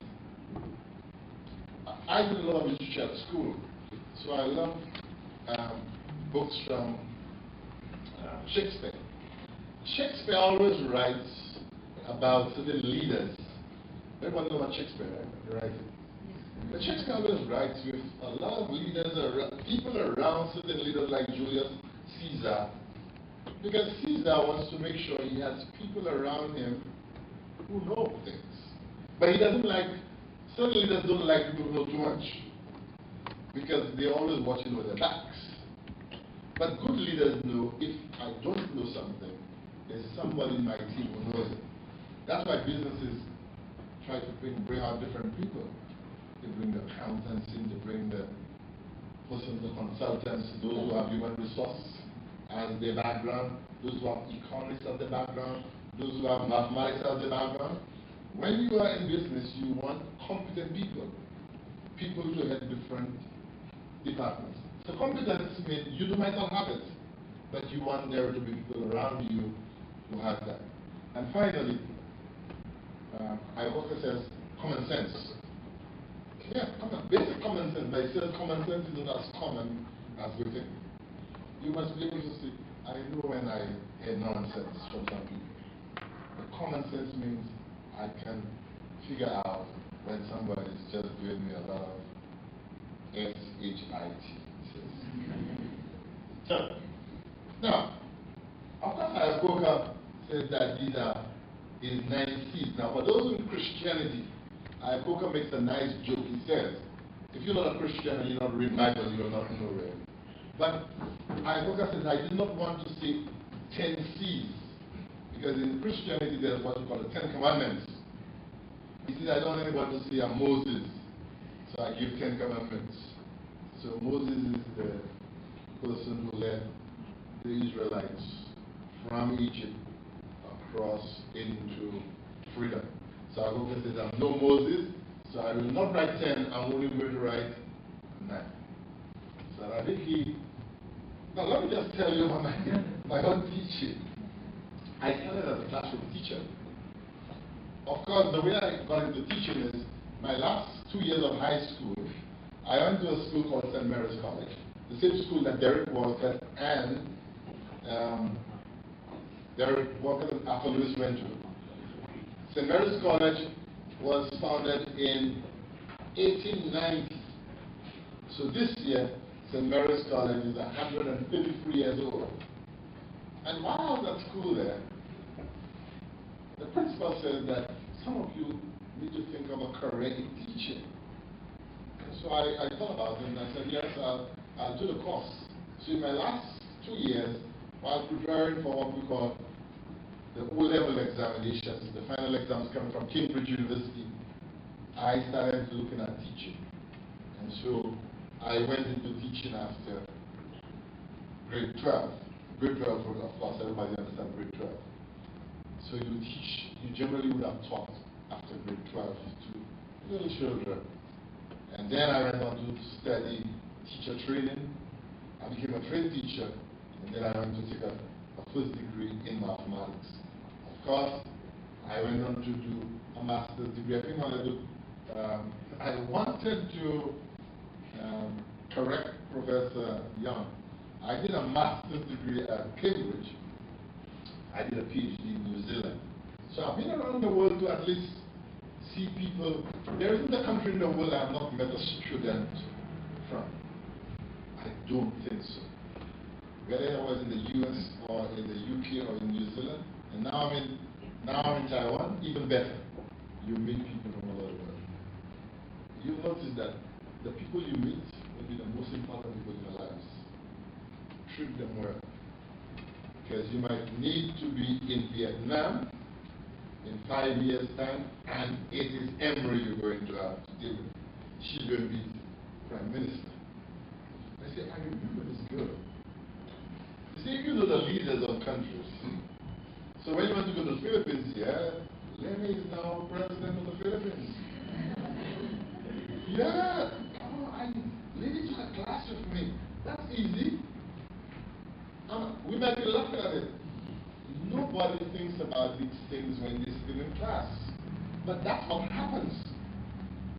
Somebody, whether I will be president of Taiwan, prime minister of Taiwan, or premier as you call him, minister for whatever, somebody in here will be You don't know that just yet. There are people who have the dream to become. But all of you, or most of you, will at some point be leaders somewhere, whether in government in the United States, working for the CIA. Yeah, look, right, the CIA sounds very a career. You never know where you are going to find yourself. So that's why the people you meet very early, you have to say, this is a friend of mine from a different country, from a different place. I understand him. Because if you know Lenny well, when you're going to become ambassador in the Philippines and Lenny is president, your life is a lot easier. You don't believe that? I'll give you one in a while. So I became vice principal of St. Mary's College also. That was a very good learning curve for me. You know why? As vice principal, you have to deal with the entire school. You set the timetable. You give teachers what to teach, not the principal. The principal is the bigger person up there. He doesn't do that little thing. Give teachers the timetable. So the principal, I had to deal with the teachers. I had to understand when they say the child was sick, they couldn't come to school. So you have to manage the change that's going on in the institution. The lower you get in the organization, the better. Of course, you want to get the top, but you want to work your way up. So you know all the stories before you get up top. When you get on the top, you know everything already. So I, of course, left. I was a lecturer of mathematics, teaching teachers. And then one of the political parties, the聖露西亞party, says, we need you. And I said, for what? They said, the person who's representing us in a particular constituency, he is no longer going to contest elections of 2006. And that was as early as January 2005. They came to look for me and I said, no, I'm not interested. He said, yes, you are. So people know your business better than you do. Most times there are people who are studying you. Don't think there are people who are not looking at you while you're a student. They know in your country, they know. So they begin to keep little notes on you. And they told me yes. So I ignored them for about a year, until about a year and a half, sometime in August of 2006, I said, okay, I'm going to resign from teaching and I'm going to contest elections in St. Lucia. Now, I'm not being arrogant, but I knew I was going to win. You know why? I had taught a lot of the students who were living in the area. A teaching position is one of the best ways to have people vote for you. Two positions people vote for you well is a doctor. Look at Taiwan, you'll see. A doctor who has served people well. No, seriously. Medical doctor. And teachers. So all the students say, go, we'll vote for you. Now you have to be careful. If all the students say, go, we'll vote for you. But remember, you have to remember, let's treat the students well. Because sometimes they might push you into politics and they may not vote for you. Alright. So I did contest the election of 2006. I won the election, but the party that I represented did not form the government. So I was given a job as a shadow in these countries where, like the Westminster, you're given shadow cabinet responsibility. So I was told, you have the shadow cabinet responsibility of education, national security. So these are the issues you talk about. So I'm in Parliament, and I talk about these issues, and people will still talk to me. And then Monroe College came to look for me, and I said I was academic dean there. I learned a lot. I never did an MBA degree, but I read almost every MBA book I could find. So right now, if you ask me anything about the MBA program, I don't have an MBA that I can tell you.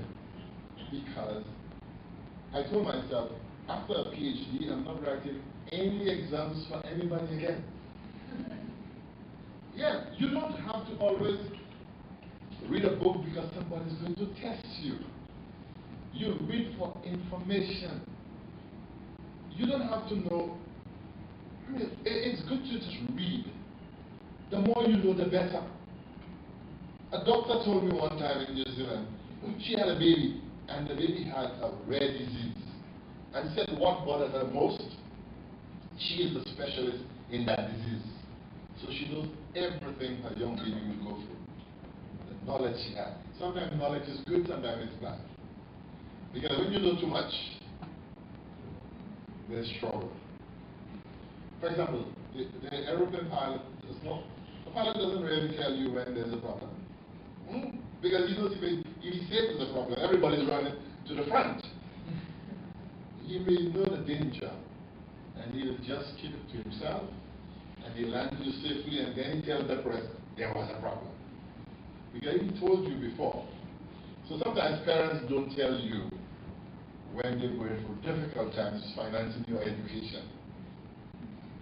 But you have to think somebody's financing your education, right? Yeah. Actually, Taiwan is one of the few countries in the world where education is very, very inexpensive. Just try the United States. In fact, it's more expensive to raise a baby in Taiwan or to buy a house compared to the United States, where education, you can have a loan carrying for 20, 30 years. So accept your education in Taiwan as a blessing. It is. Right, so I want to talk a little about my role as Minister for Education.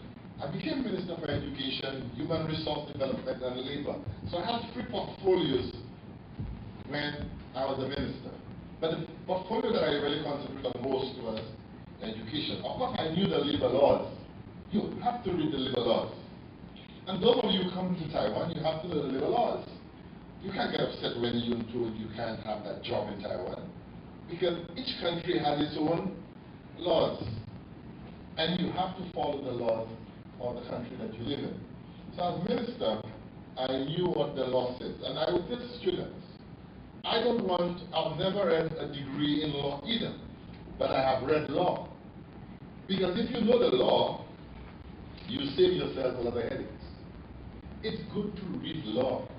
You don't have to, now you're young, so you should take a degree in law if you want to. You can always do it long distance if you want. Now you might say, do I have all that time? Of course you do. If you have law as an MBA student, do you know how much money you can make? Because you save yourself paying some lawyer fees. Because lawyer fees are very expensive when they're dealing with business. Isn't that true? They're going to book these companies loads of money. But if you have a degree in law, and you are the MBA person also, you don't need the lawyer. You already cover that 2 aspects. So I'm just saying that you don't have to always choose when you are studying just one thing. Because you have so much time in your life. You can say, I'm reading law. Even if I don't get the degree in law, but I'm reading law. Because when I'm going into the business, I will have to know what to avoid. When you're in Parliament, law is important because you have to know what to avoid. As the Minister for Education, I carried with me one piece of law every day, the Education Act. Now, the Education Act in St. Lucia is an act of 1994, and it tells you the responsibility of everybody in the school system. The minister, the teacher, the principal, whoever. Parents, what their rights are, students, what their rights are. I carried one every day. I had it in my bag. In fact, I still have one that I carry here in New Zealand. One. Should really push me out. So I'm saying, it's always good to know the law. Lawyers are good people, you know why? Lawyers create their own employment.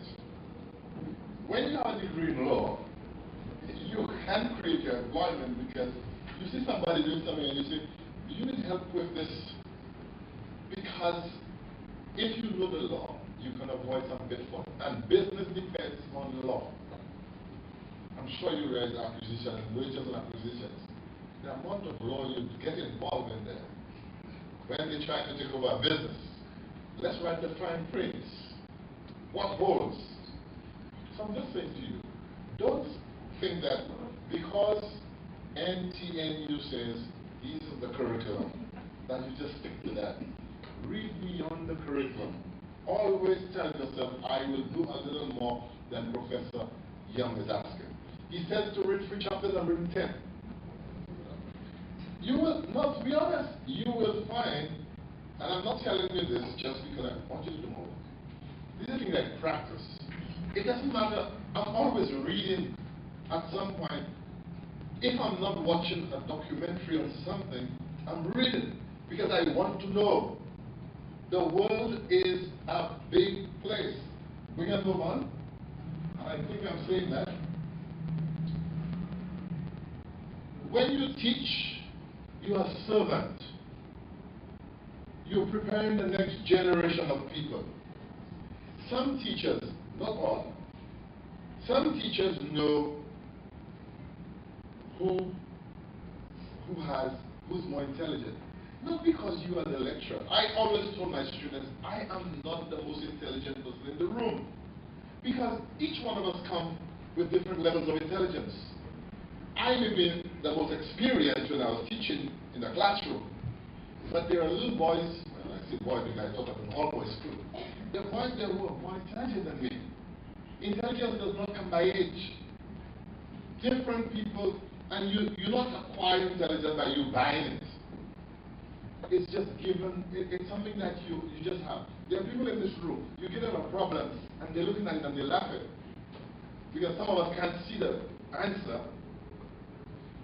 One of the things I learned when I was reading something, it says, there are doctors who are so intelligent you don't want to go to them.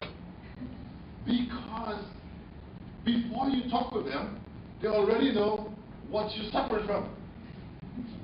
But you want a doctor who will spend time learning about you. The best doctor is the one who's taking time with you. The very intelligent people have no time for you. There's a documentary on the BBC. Maybe some of you have seen it. It's called Hard Talk. Hard Talk is one of the best documentaries on the BBC. It's a current program. They choose world leaders to talk to people. And sometimes, listening to some of the interviewers, or interviewees, sorry, they tell Martin and the others who host the show, no, you're too dumb to understand what I'm explaining. And that's true. They're not being disrespectful. They just tell them, if I try to explain to you this physics, you will not understand it. Because there are people who are so intelligent. You know that? You've met some of them. There are people who were in school with you in your high school, and you can never understand how they don't do assignments. Because they just see them and they say, oh, that's the answer. That's the level of intelligence they have. All of us don't have the same level of intelligence. Anybody look at the concept of IQ? They say IQ is mental age divided by chronological age. And the average human IQ is 100, right? Some of you are very intelligent, and I'm not joking there. Once you pass the 150, you're in a group called Mensa. Everybody knows about it. You're aware of that? Mensa is a group of persons, the IQ is above 150. And for sure, these people, when they talk to you, you say, huh? Because they see things that the average person does not see. And there are people, of course, who IQ below 100. Everything in life goes, most things in life go on a normal curve. That's why the professor says, I will curve this grade. And when you know your grade is 68 or 75 and the professor says it's grade curve, you walk away very feeling good because you know you're going to be on a high end. Everyone knows what a curve is, right? Yeah. Once you know a few people fail and the professor says, I'm going to curve this score, you feel happy because you know you're at the top. Now, politics is also a position where you serve people. The politicians think they are the bosses. No, you're not the boss. The people who elect you are the bosses. And every 4 years you have to report to them. So some politicians don't report every day. And the best way to report as a politician is to report every day. Because if you wait for 4 years, they throw you out. One thing I learned about in politics is the people I had a constituency for about maybe 30,000, about 25,000 people. if I walk in that constituency well, I will not walk everywhere every day, but at least I will in some part of the constituency every day. Just that's all the people want. We saw our representative. He was not able to solve the garbage problem across there, but we knew he was looking at it. Now, sometimes you genuinely, as a politician, you are trying to solve the problem of your constituents. You will not get everything solved as a politician. If you read Obama's writing, he tells you, people have the wrong idea of what Indian president is. They think he just cannot do. The higher you get sometimes, you cannot do certain things. It's always the people at the bottom. Oh, talk about public servants. Public servants are the ones who run the system. They can mess up any politician as they want. That's why you have to be very nice to everybody. After election, everybody's voting for you. Because they say, when you win, everybody says, I voted for you. But if everybody voted for me, why are there people who voted for the next side? And one of the things politicians have to learn is people fool you all the time. They tell you untruths. But you have to know that somebody not voting for you doesn't mean they don't like you. But they don't like a policy that you have. You may have something that the person does not really appreciate. Some people don't think that your way of seeing things is the right thing, is the right way. Now, so in politics and education, these are vocations. They're not really jobs. They're vocations. You choose to do them because you can't call it a career. It's a vocation. Something you do because you want to be, you're interested in people. Education and politics are interested in people. If you're not interested in people, do not go into teaching. Because the best teachers are those who take time to listen to you. It's amazing that students will not remember all the calculus I taught them. They're not going to remember. They say, me, I did that 20 years ago, I don't know anything about it, but I remember how you made me feel. A teacher is generally the person when, even if you had it wrong, they say, oh, I know you tried. Most teachers you love are the ones, not because they gave you high grades, but because they try to say, the way when you walked in class, the way they made you feel, they made you feel like a person, they respected you. These are the people you love, your teachers. They said, I know you don't understand everything, and especially math teachers and physics teachers, but they respect it. Same thing with politicians. You're not going to solve all the problems that the people have. But if they know you try and you make them feel that they're human beings, how do you treat people? And the same is true for you in business. Your biggest asset is how you treat people. The customer is king. That person you're trying to sell a shoe to is the most important person.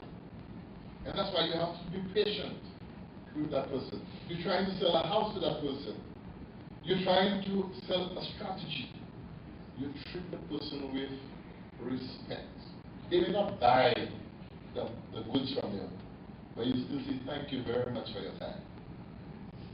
A good marketing person knows, say thank you for listening to me.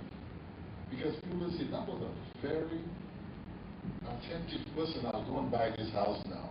I don't like the house altogether, but this guy really impressed me, how he tried to impress me about. People know when you are being a human being. All of us know when persons are being nasty to us. And it makes no sense in any profession to be nasty to anybody. You may not get that say, but you will get the vote of the person that the person say, I will come to that business again.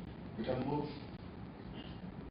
What are the lessons that I have learned? I have said some of them already. To develop a career, you have to ensure that you are grounded in an area of interest and passion. Not that I said interest and passion. There are things that interest me. I wanted to be a mechanical engineer. That's what I wanted to be when I was in high school. And that interest came because of a neighbor who was a mechanical engineer. He always did things that impressed me. My father had a vehicle and it got burnt, and he wired the entire vehicle in a week. I wanted to be a mechanical engineer, and I know I was good at math, so that would have not been a problem. But eventually, I said, no, I'm going to be a teacher. I'll do mathematics. I had a passion, and my passion was to make sure the students who came to me, even if they did not pass mathematics, then at least they will be treated like human beings. They have a passion to treat people well. Have a passion, not just an interest. Passion for people. Whatever you do, you have a passion for business. You have to have. Although these things are important, money and rewards, everybody's working for money. But the motivating factor for children to feel whatever, they should not be the motivating factor. You should have an interest and a passion. It's just like your master's degree. If you're doing a master's degree or PhD, if you don't like the topic, you cannot do the physics. It must be something that interests you. Do not take a topic for your master's thesis that does not interest you because somebody has told you to do it. It must be something that you want to do. My PhD, my interest was in the field that I want to. So I sleep it, I get up, I want to do it. Of course, now I don't want to see it because we spend too much time with it. After a while, when you finish your master's degree, you don't want to read what you write. It looks so bad sometimes. Although it's good. But anything we do, as we get older, we can look back at it and say, that's what I wrote. I'm sure I can write a lot better now. So I'm saying, have something that you want to do, not something that somebody else wants you to do. If you're going to do something at the graduate level that somebody else wants you to do, you're not going to be happy. If your parents want to be a doctor, you to be a doctor, and you don't want to be a doctor, then your medical life will be very boring. But if you want to be a medical doctor, be a medical doctor. If you want to be an MBA, be an MBA. If you want to go into business, do business. The world is bigger than you. And if you want to succeed in that world, you have to understand it. And I'm going to tell you why, because we can move on. In life, when you want to be successful, you have to have a schedule. Now, a schedule is not chains. A schedule keeps you organized. Human beings are not disorganized people. Human beings want stability. You want there to be some kind of something around you that keeps you grounded. You cannot just live your life without a plan. Now I'm going to tell you my own experience. I'm a Christian by religion. So for me, the first thing I do when I get up is I'm going to get some prayers done. I'm going to read maybe a chapter of the Bible. I'm going to read somebody's experience, what they call a devotion. So somebody gives you a story and they tell you, and they give you a principle out of it. And you learn that. And every day you do it. Now, I'm not saying that happens only for Christians. It happens for anybody. There are things you can do every day. First thing is the spiritual part of you. As a human being, you are not just physical. You have a spiritual component to you. It might not be Christianity. It can be Hinduism or Buddhist, whatever that is, it keeps you grounded. Because there's the spiritual part of us as human beings. So have that kind of stuff. Once I've done that, the first half an hour of my morning, and I'm telling you, now sometimes you have to get up. Depends. If you get 5 to 6 o'clock. As you get older, you spend. When you're a graduate student, your life is miserable enough. You go to bed by 3 o'clock. I don't know for you, but when I found out when I was an undergraduate student, I went to bed about 12. Because math, you have to practice at least 4 hours of math every day. You have to. If you're not going to practice in your field, you're not going to become an expert in it. The more you practice, I had a professor in math class. I studied in Texas. And he comes to class and he says, it doesn't matter what he looks at you if you fail and says, how long do you study? And you say, I'm studying 5 hours. He says, you need to study 1 more hour. So if you tell him you are studying 10 hours, he says, you're still not studying. It doesn't matter what you tell them, so you better tell them a high number. But seriously, when you think you have practiced enough in your field, practice again. Because that's where you develop mastery. For me, after I've done devotions, one of the next thing I do, I want to know what has happened in the world. So I have two sources of, two media places that I go religiously, CNN and BBC. I have to know, the two of them will carry enough of what has happened in the world for me to know. It is a very difficult thing. I met somebody, and I'm not going to say who it is, I met somebody and there was some kind of disaster in his country. And I said, did you hear what happened in your country last night? He says, what happened? And I said, oh. I couldn't believe he didn't know. It's a representative. Yeah, 2 young people have been killed. I'm like, oh my goodness. You have to know what has happened in the world. How are you going to become a leader if you don't know what has happened in the world? The world is bigger than you. So I want to know what happened in Myanmar. I want to know what happened in Sri Lanka. I'm interested in what happened in the United States. I want to know what Hamas and Israel is addressing at the moment. So I think I know. I may not be able to do anything. And once I've done that, I am going to look at email. If somebody may send me something, and I want to know, and I'm going to have to respond. I do not procrastinate on this thing. If you send me an email and I've read it, I respond to you almost immediately because I know your time is important. So I respond to my correspondence. There's some correspondence you just don't want to address at the moment. You know it's going to take you a longer time. But I'm saying, there are basic emails, somebody send you an email to say, I'm coming to Taiwan, can you accommodate me? Of course, you should respond to that. Or tomorrow, can we have lunch? I want to discuss something with you. You respond to that. These are things you should respond to because you don't know how that person is going to help you. Also, if you ask me anything about Taiwan politics right now, I know it. Because I'm interested in politics. I know who's contesting. I know what the polls are saying. I'm not going to discuss it with you now. I have my own views about some of it. But I think as somebody who is in Taiwan, I also ought to know what's happening in Taiwan society. I want to know what President Tsai said yesterday. Yes, that's important to me. I want to know what the foreign minister said. I know you're going to tell me whether that does. It affects your life. By the way, young people, I realize that the young people do not like to vote. That's the biggest weapon you hold. You are the bosses. So when you don't vote, you have no reason to make any noise when you don't vote. Because when you don't vote, you allow anybody to become the person who gets the office. But when you vote, even if your candidate loses, you can speak. Young people need to vote. Now, I'm just saying this, I know in Taiwan, the voting age is 20. And I know Taiwan had a referendum about a year ago asking whether you wanted to bring it up, drop it to 18, but enough people did not vote.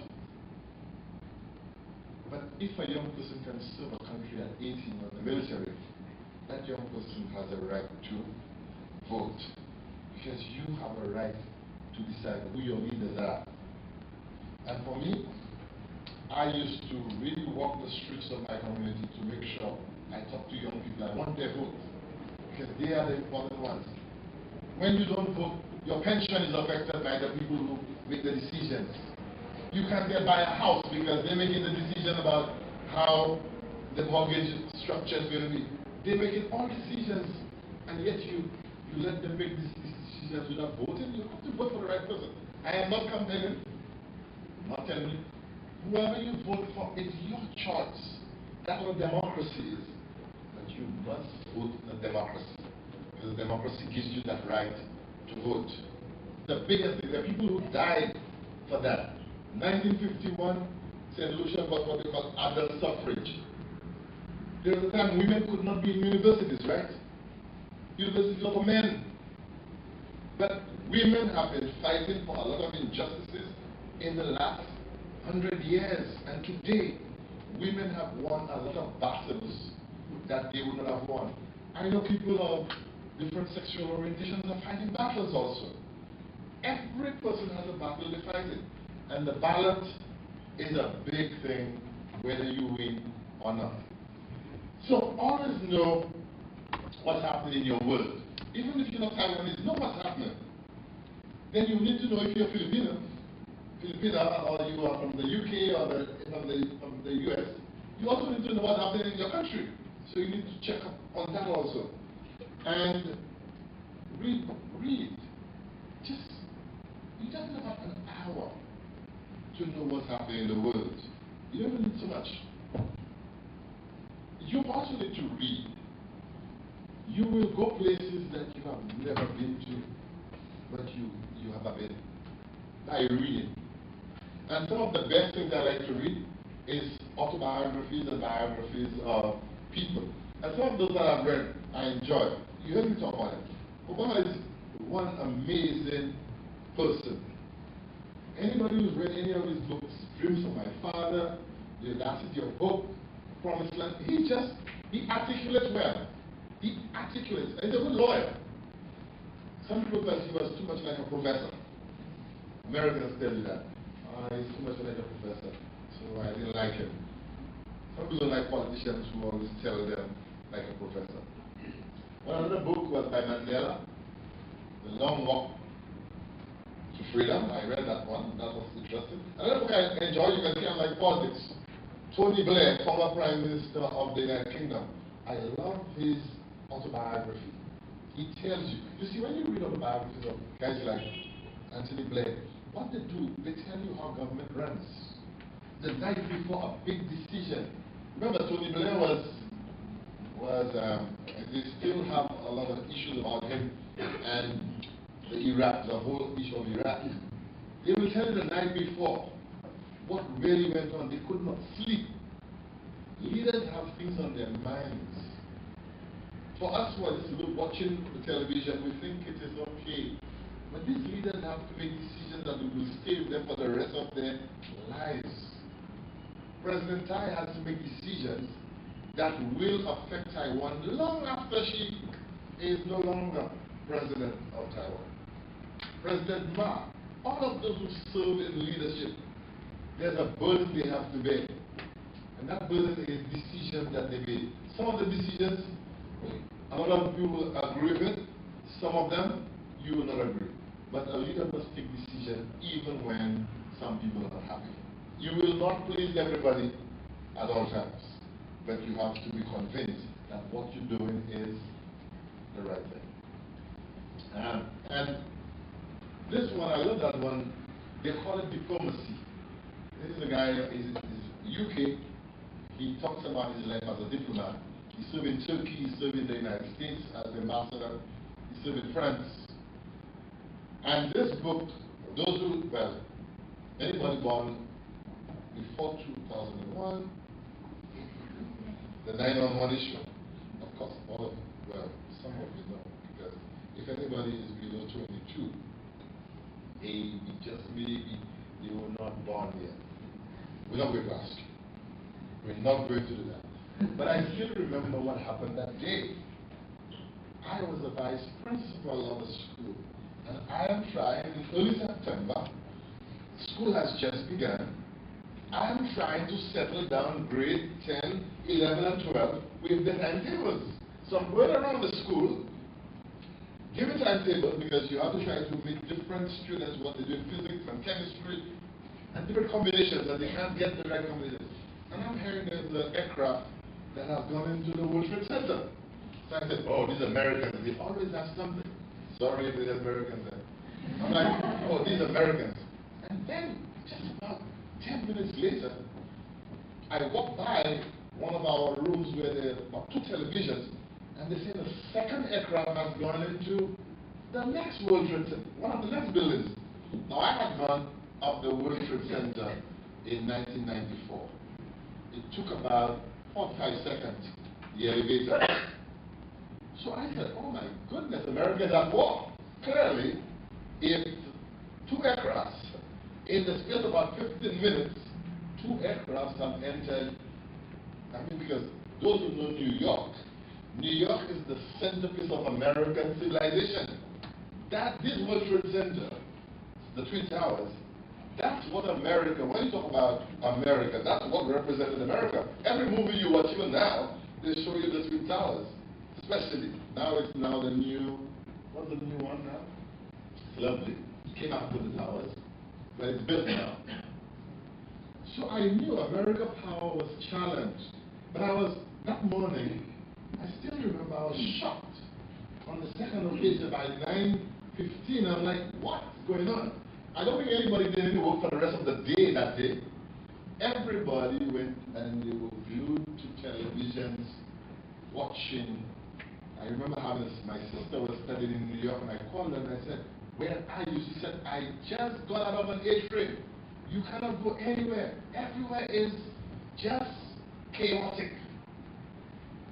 Of course, some of you have watched you've watched what happened. That's probably one of the biggest issues in the world that has happened in my time.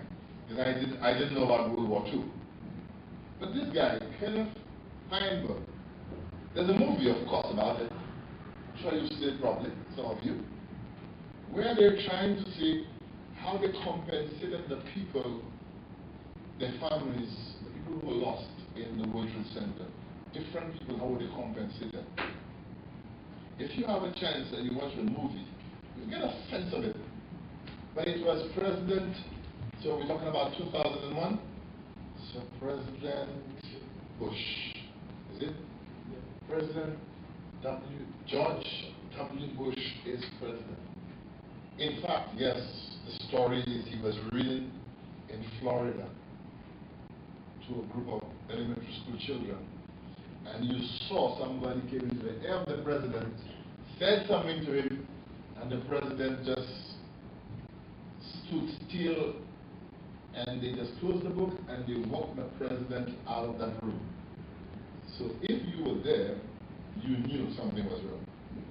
Because now they have to secure the president, isn't it? Yes. They have to secure the president.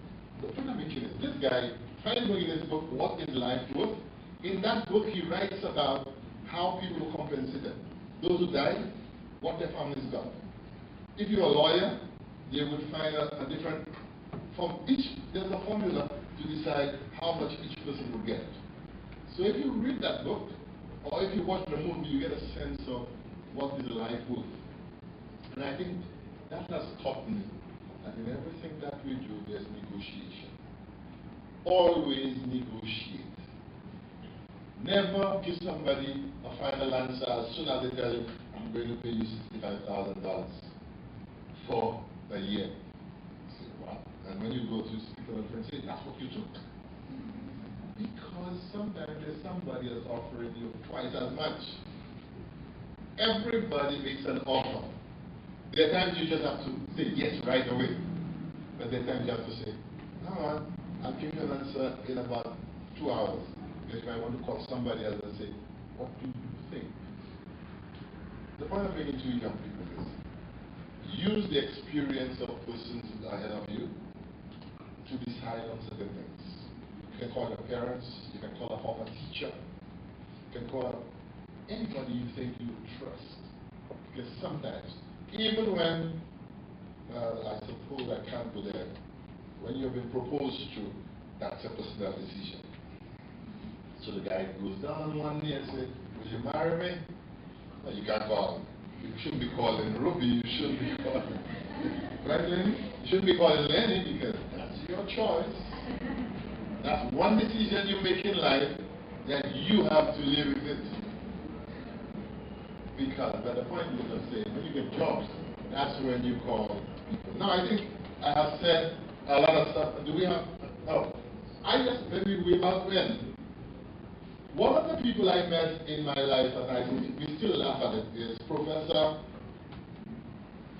Wei-Ping Lin. She's a professor of anthropology at National Taiwan University.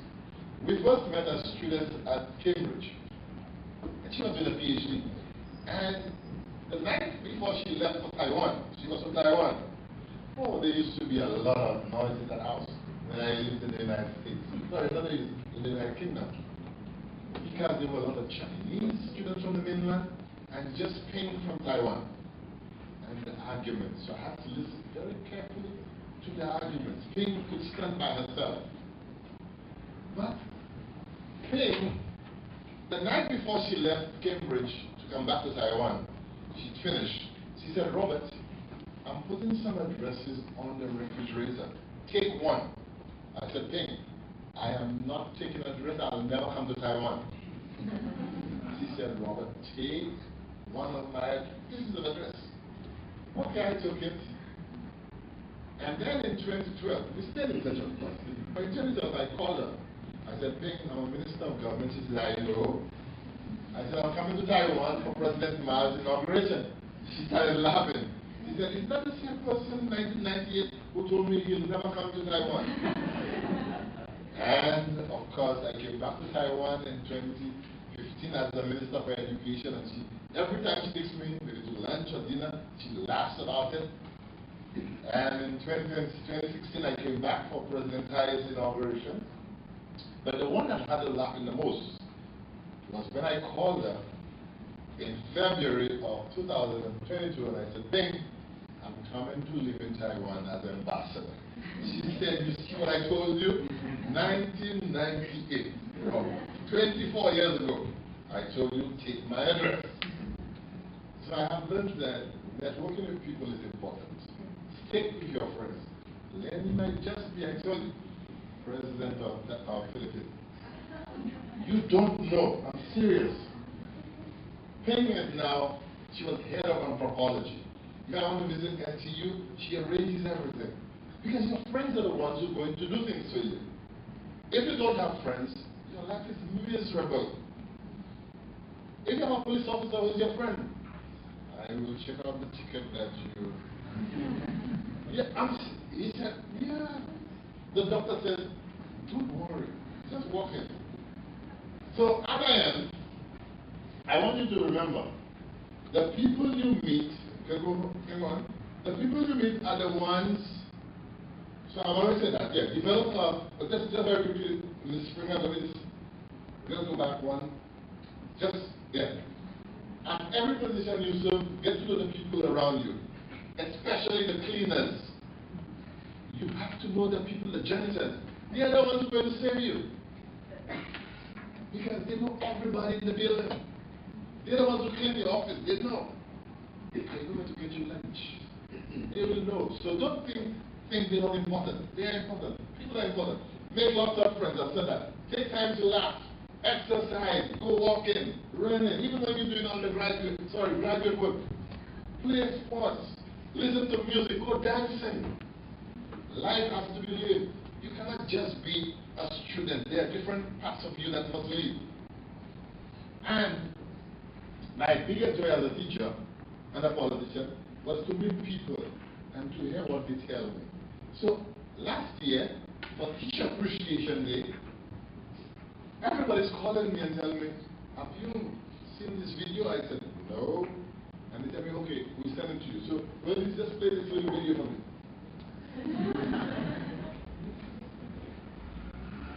I am 10 years old, full of worship energy.